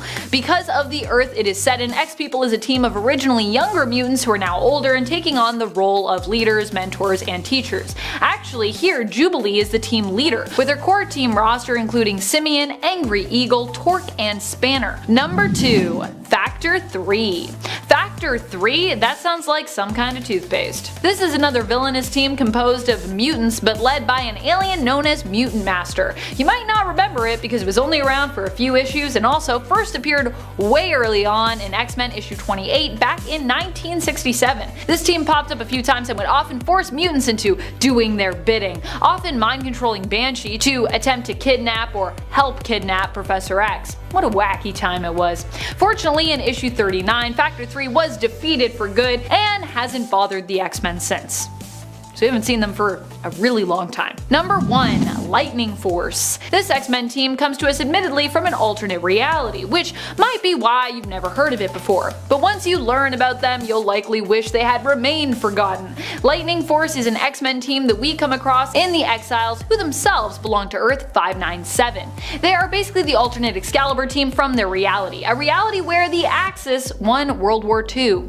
Think you know where we're going with this. Their roster is almost as surprising as the whole idea for this team. We have Herr Xavier, who helped to create the team through experimenting on them. Yikes. And leading the team we have Hauptmann England, aka Captain Britain, with Magon, aka Gloriana, Shadowcat, and Nightcrawler. Also, if you were wondering, yes, Kitty Pryde is still Jewish in this reality, which yeah, makes her character's history here pretty dark.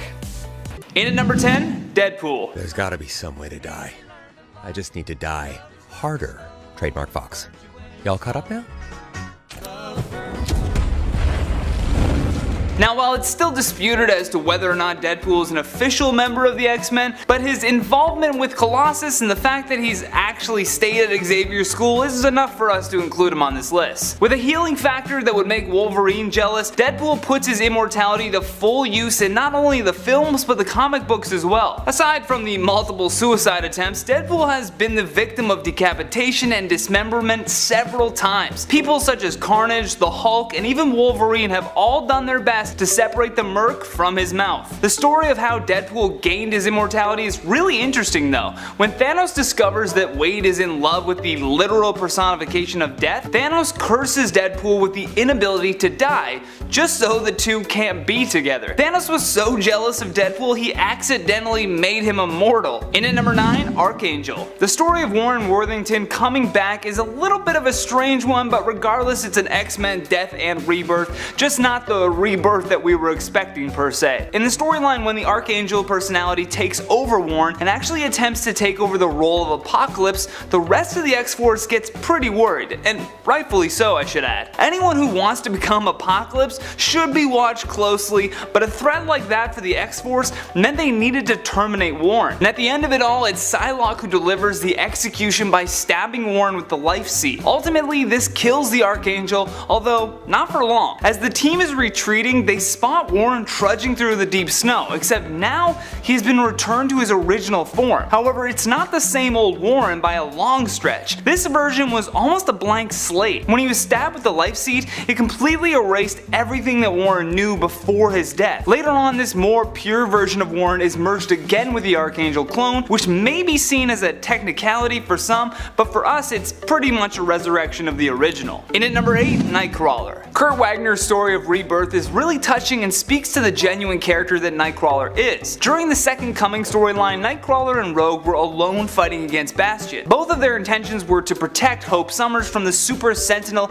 and as such they laid it all on the line. When Rogue went down, Kurt attempted to teleport her to safety, yet in the moment that he was about to do that, Bastion stuck his hand through Nightcrawler. So when they arrived on Utopia, he just had Bastion's hand sticking out of his chest and as a result slowly died from his injuries. But when Nightcrawler's soul rose to the heavens, he still continued his good deeds, helping them drive out evil whenever it reared its ugly head in the oasis of heaven. When Kurt's father chose to abuse their connection to attack heaven, Kurt took the opportunity to rematerialize his body back to Earth. But as a result, he had to turn over his own soul. Sure, he was able to return to the land of the living, but now he will never be able to return to heaven. In at number 7, Gambit. Gambit has always been one of my favorite X-Men characters, and therefore I was as happy as can be to mention that the Raging Cajun just won't stay down. In the 2012 17 issue Gambit Solo, the finale saw Gambit perfectly pulling off a prison riot which brought together not only his target, but the British intelligence MI13 and the Uncanny Avengers. As you can imagine, these groups coming together created quite the mess, and while his friends were picking up after him, the heroes actually lost track of the mob boss. The target ended up getting his hands on a gun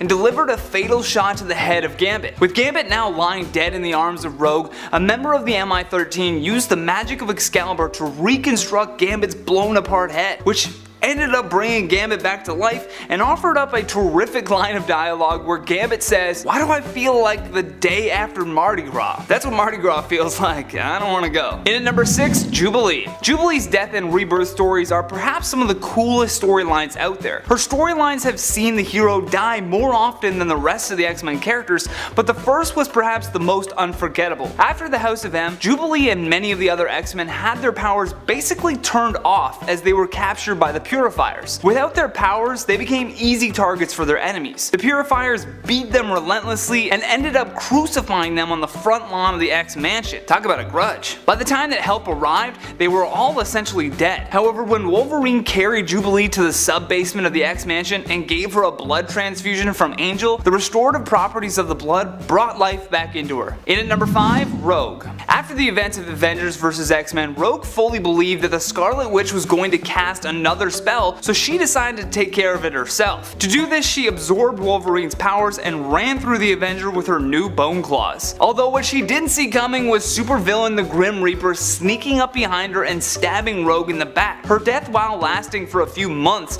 was eventually reversed when the Avengers went back in time to stop her first attack on the Scarlet Witch. Classic Avengers just turning back the clocks whenever they don't like when something plays out. Either way, it brought Rogue back into our lives, so I guess it's cool. In at number 4, Colossus. The story of Colossus dying and then coming back to life is every bit tragic as it is remarkable. When Peter's brother died, he felt it was his duty to find the cure for the legacy virus. Although the only way to make the cure airborne was to have the cure injected into a living person for whom it would ultimately kill. Colossus though decided this was a sacrifice that he needed to make and chose to inject himself with the cure. This is also the moment that Colossus went from looking human to altering his state into that steel form that we saw him as in the Deadpool films. Years after the run of Astonishing X-Men, a cure of the mutant disease was being developed, but all the X-Men knew was that it was being tested on an unknown subject. When the X-Men arrive to investigate, they soon find out that Colossus has been alive this whole time. He was being held against his will in an underground bunker, and a clone had been put in his place, which would be easy to do if you look like a robot. In at number 3, Cyclops. Scott Summers has actually died twice, but the first was more so the end of the life that he had known up until that point. Allow me to elaborate. During the 12 storyline, Cyclops had become a host for Apocalypse. Apocalypse at it again.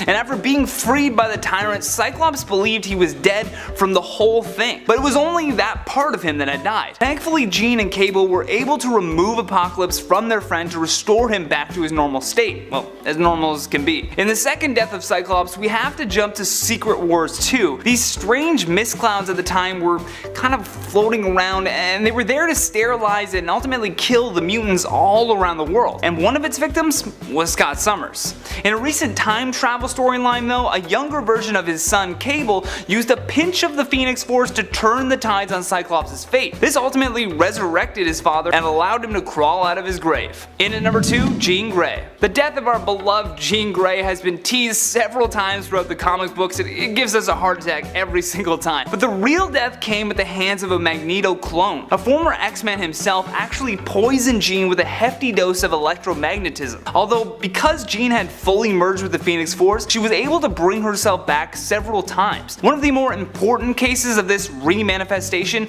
was in the Avengers vs. X-Men storylines. Jean returns to save a power-hungry Cyclops from perishing and also finally makes her full return using the Phoenix Force. However, in the end, she decides to reject this cosmic force and live the rest of her life without it. Lastly, in our number 1 spot, Wolverine. As I mentioned before, Wolverine has some pretty crazy regenerative abilities, but when the miniseries titled Death of Wolverine was released, we all feared his abilities wouldn't be enough this time around. In the miniseries, Logan's healing properties were weakened by a virus, and word of his now diminished state spread rampant throughout the villain community and essentially put a big target on his hairy back. After discovering who was responsible for the virus, Wolverine was covered in this molten adamantium, and as the metal hardened, poor Logan ended up suffocating to death. Although other versions of him remained, this particular Wolverine was resurrected with the help of an Infinity Stone. In the hunt for Wolverine, a group of Reavers track down Logan's body, and what they find though is just the hardened shell of Logan with nothing inside. You see, the X-Men were able to extract his body from the statue using Kitty Pryde's phasing powers. His body was actually buried somewhere else, but we soon saw him alive and well holding the Space Stone for some reason. Little to no explanation as to how exactly he crawled out of the grave, but nonetheless we're happy to see him again. Number 10, Deadpool. If you talk to Wade, he'd consider himself a member, or at the very least former member, of the X-Men. He'd be wrong, but that's how he would likely see it, so for that I'm gonna count him. And there was a time, however, when he did at least appear to hold a probationary status with them, when Cyclops thought it might be better to keep a closer eye on Wilson, who wanted to join up at the time, rather than let him besmirch the name of mutants everywhere with his unchecked actions. That of course didn't last very long, but he has also been a member of the mutant team X-Force. When it comes to joining the Avengers, he's been on a few different Avengers teams. One of his most recent appearances was when he joined Carol Danvers' Captain Marvel's War Avengers in War of the Realms. He's also been a member of Steve Rogers' Captain America's all-new, all-different Avengers, and I don't really know how much more Avengery it gets than serving under Captain America. Avengery, is that a word? It's not, but it is now. Number 9. Kid Omega. Some people don't like to count the West Coast Avengers, but I certainly do. They're just so fun. Of course, one of the recruits on this team is none other than fan favorite Kid Omega, aka Quentin Quire, the character who has a habit of dying repeatedly on Krakoa currently as part of the Dawn of X line. Kid Omega joined up with Kate Bishop's West Coast Avengers at the beginning of Kelly Thompson's run in 2018. This run, by the way, is just wacky and delightful, and if you have yet to check it out yet, I highly recommend it. Number 8. Cannonball. Cannonball was recruited to the Avengers after the events of Avengers vs. X-Men. Captain America felt during those events the Avengers had in a way let their mutant friends down and could have done more to help them. In an attempt to move past this former conflict and foster more community and trust between the two superhero groups, he recruited Cannonball along with Sunspot to join the Avengers. I always feel like Sunspot makes more of a splash, so I thought it might be nice to also acknowledge Sam's appearance here as a character and often underrated mutant hero. Sam has not only worked alongside the X-Men team, but is also one of the founding members of the New Mutants team as well. Ka-ching! Number 7. X-23. While Laura Kinney may not have been part of the main Avengers team, she was part of the Avengers Academy. She joined up after the events of Fear itself, and during her time there bested Tigra in a sparring match, proving even more so that X-23 would make a deadly addition to the Avengers team someday, should they ever want to recruit her on a more permanent level. X-23, currently known as Wolverine, is a genetic female clone of Logan, created using his genetic material and that of her own creator and birth mother, Sarah Kinney. Laura was raised to be a killing machine, a skillful trained assassin, but ended up escaping the facility and company who raised and used her. Since finding Logan, her genetic father in a way, and the X-Men, she has served on multiple different heroic mutant teams. Number 6. Havoc. Havoc was one of the members of the Uncanny Avengers, composed of a weird mishmash of characters, mutants and non-mutants alike, who initially united to take down the superpowered Red Skull, now armed with the mind of Charles Xavier. Havoc joined the team in the first issue of the series, despite being a conflicting character when it came to his usually unstable alignment. Havoc has been on both sides of the spectrum, being a hero at times and a villain at others, and sometimes he just gets lost in between the two labels, like he appears to be currently in the comics, on the brink of almost losing his sanity. Poor Havoc. Honestly, so much terrible things have happened to Alex, and I just feel really bad for him.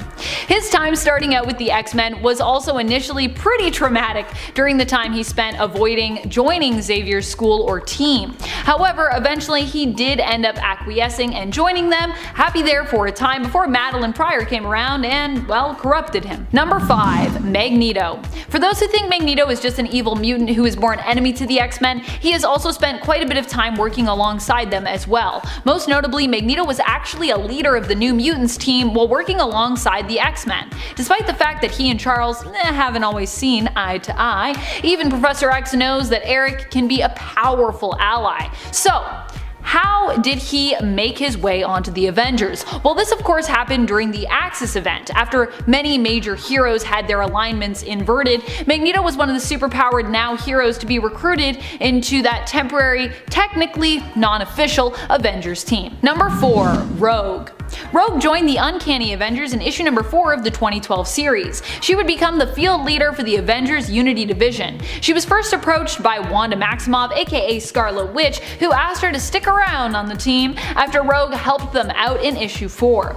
This was also the same issue that Scarlet Witch joined, and of course was after both the events of M-Day and after Wanda had just been used as a pawn by Red Skull, who at this point was immensely powerful after stealing Xavier's brain and gaining his immense psionic power. Super comics, I know, stealing someone's brain, but here we are. So there was a lot of tension between these two women, but Rogue ultimately did decide to stay on the team. Now, not because Wanda asked her to though, and because she wanted to move on, but because she knew it would be what Professor X would have wanted, and because she basically didn't trust Wanda or her powers and wanted to stick around to keep an eye on her and to prevent her from making a giant mess of this whole situation, which she felt was all Wanda really knew how to do. Ouch. Poor Wanda, she can never catch a break. Number 3, Storm. Storm actually joined up after my number 2 was on the team. We'll talk about them in a minute, no spoilers, but see if you can guess based on this timing who is going to be next. Storm ended up joining during Bendis' run on Avengers in 2012 in issue 19 on that run. She was actually recommended to the team when Captain America attempted to re-recruit Black Panther. Now Black Panther said he just wasn't interested at the time, he just wasn't feeling it, and when Cap explained his reason for needing Black Panther as wanting friendly faces, T'Challa told him that what he thought the team needed actually was just more firepower. What Cap needed in his opinion was his wife, Storm. And so Storm answered the call, ended up joining the team for a time. She was even prominently featured on the cover for issue 21. I love this cover, it's just so cool. I think Storm should be on every team. Storm should lead every team, that's what I think. Number 2, Wolverine. Wolverine has been part of both the main Avengers team and the Avengers Unity division, being as popular as a member of the X-Men as he is. I'm actually surprised it took Marvel as long as it did to include him on the team after the Avengers became this sort of ever-expanding team that just had so many branches and card-carrying former members as well as rotating members and honorary members. It just has become there's a lot of Avengers. Wolverine was invited to officially join the Avengers in the 2005 New Avengers series in issue number 6, after Cap and Iron Man had a brief discussion about whether or not Wolverine would be a suitable pick for the team. Steve was concerned that Wolverine was a murderer and therefore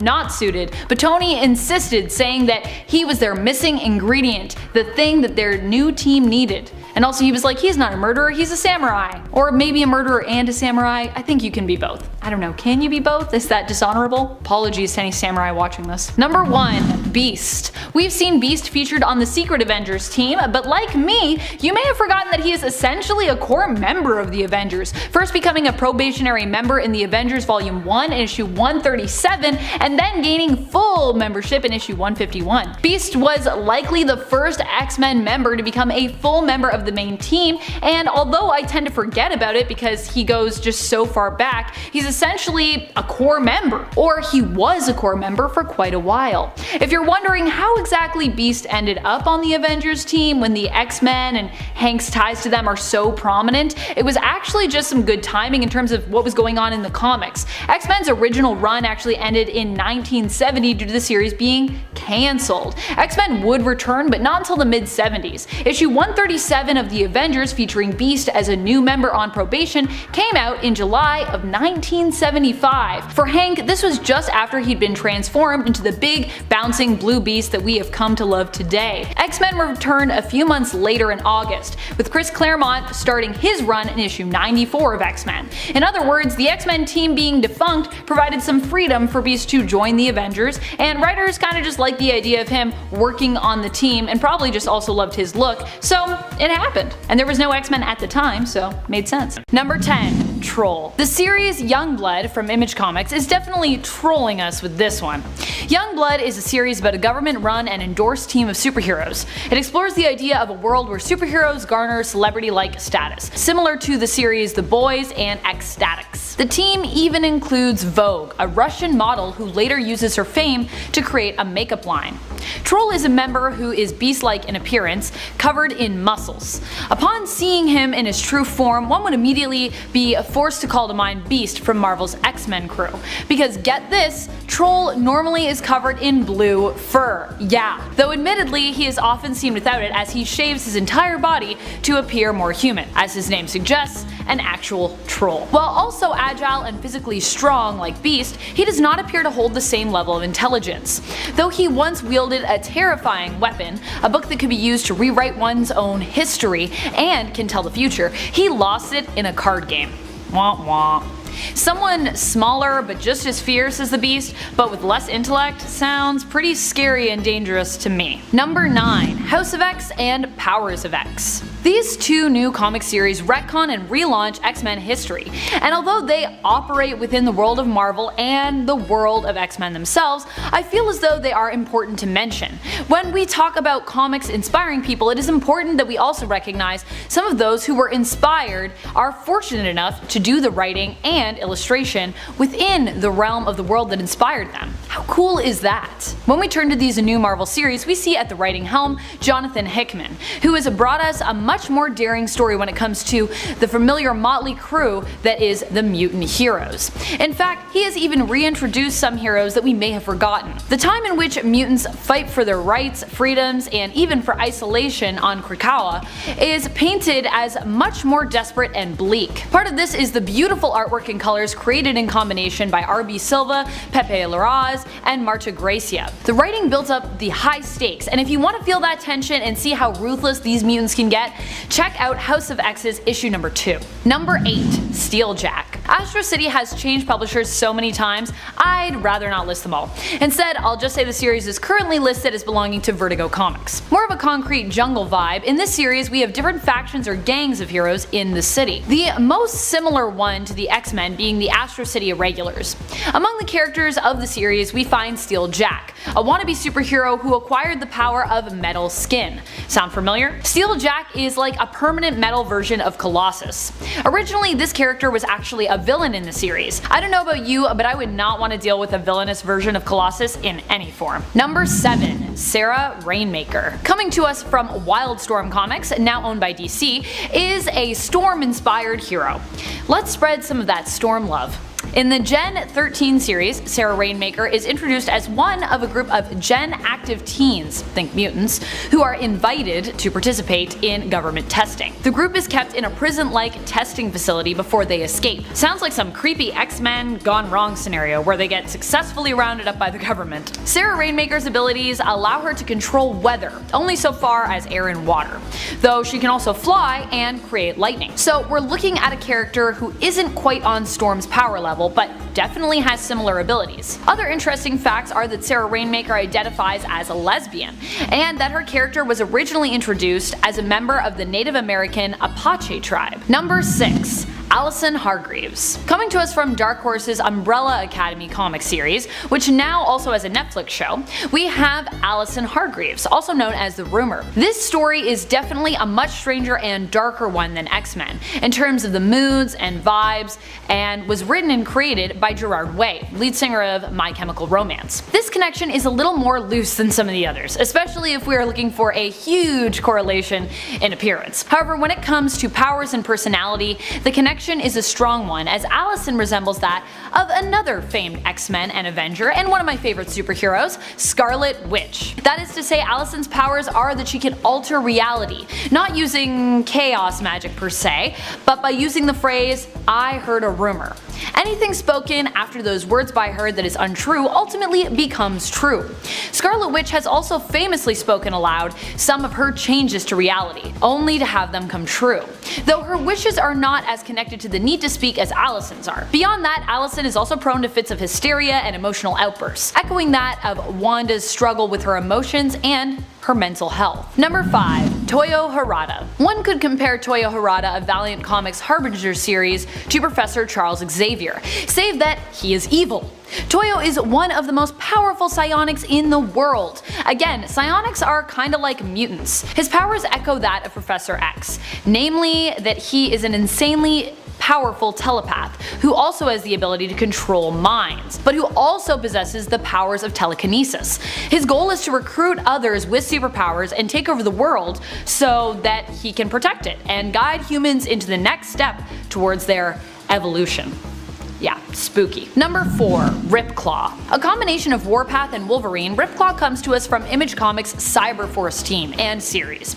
His origin story resembles a horror story and echoes some of Wolverine's origins, which, let's be honest, all of Wolverine's origin story are pretty much terrifying in and of themselves. Namely, when Ripclaw's mystical Apache powers garnered him some attention from the Cyberdata Corporation, they used him to do their bidding as their agent, after brainwashing him and giving him cybernetic enhancements. Ripclaw is also a member of the Native American Apache tribe, like X-Men's Warpath, and oddly enough, also like our number 7, Sarah Rainmaker. He was granted mystic abilities by the spirits of his ancestors to take on animal-like abilities. Similar but different than Warpath's Apache Shaman spirit abilities, which he used to defeat the Demon Bear. His long black hair and red accents on his outfit also leave him looking similar to Warpath. Number 3. Silver Banshee. What happens when DC maybe gets a little inspiration from Marvel's X-Men member Banshee? We get Silver Banshee, who I actually think is an even cooler character. These two characters are similar in name and abilities only though. Both have supersonic deafening abilities, though Banshee tends to operate on the lower frequency, while Silver Banshee is perceived as operating on a higher frequency. And her sonic death cry is more deadly. If she can see you and knows your name and you hear her, you are dead. Though their names are also quite similar, Silver Banshee is known for being a villain in the DC world, where Banshee, though controlled by villains before, is usually a good guy. While Banshee is also male, while Silver Banshee is female, he did have a daughter who also had similar powers, who went by the name of Siren, before taking up her father's old mantle, Banshee. Though she has never explicitly been an X-Men member, she was one of the original X-Force members. Number 2. Psyblade.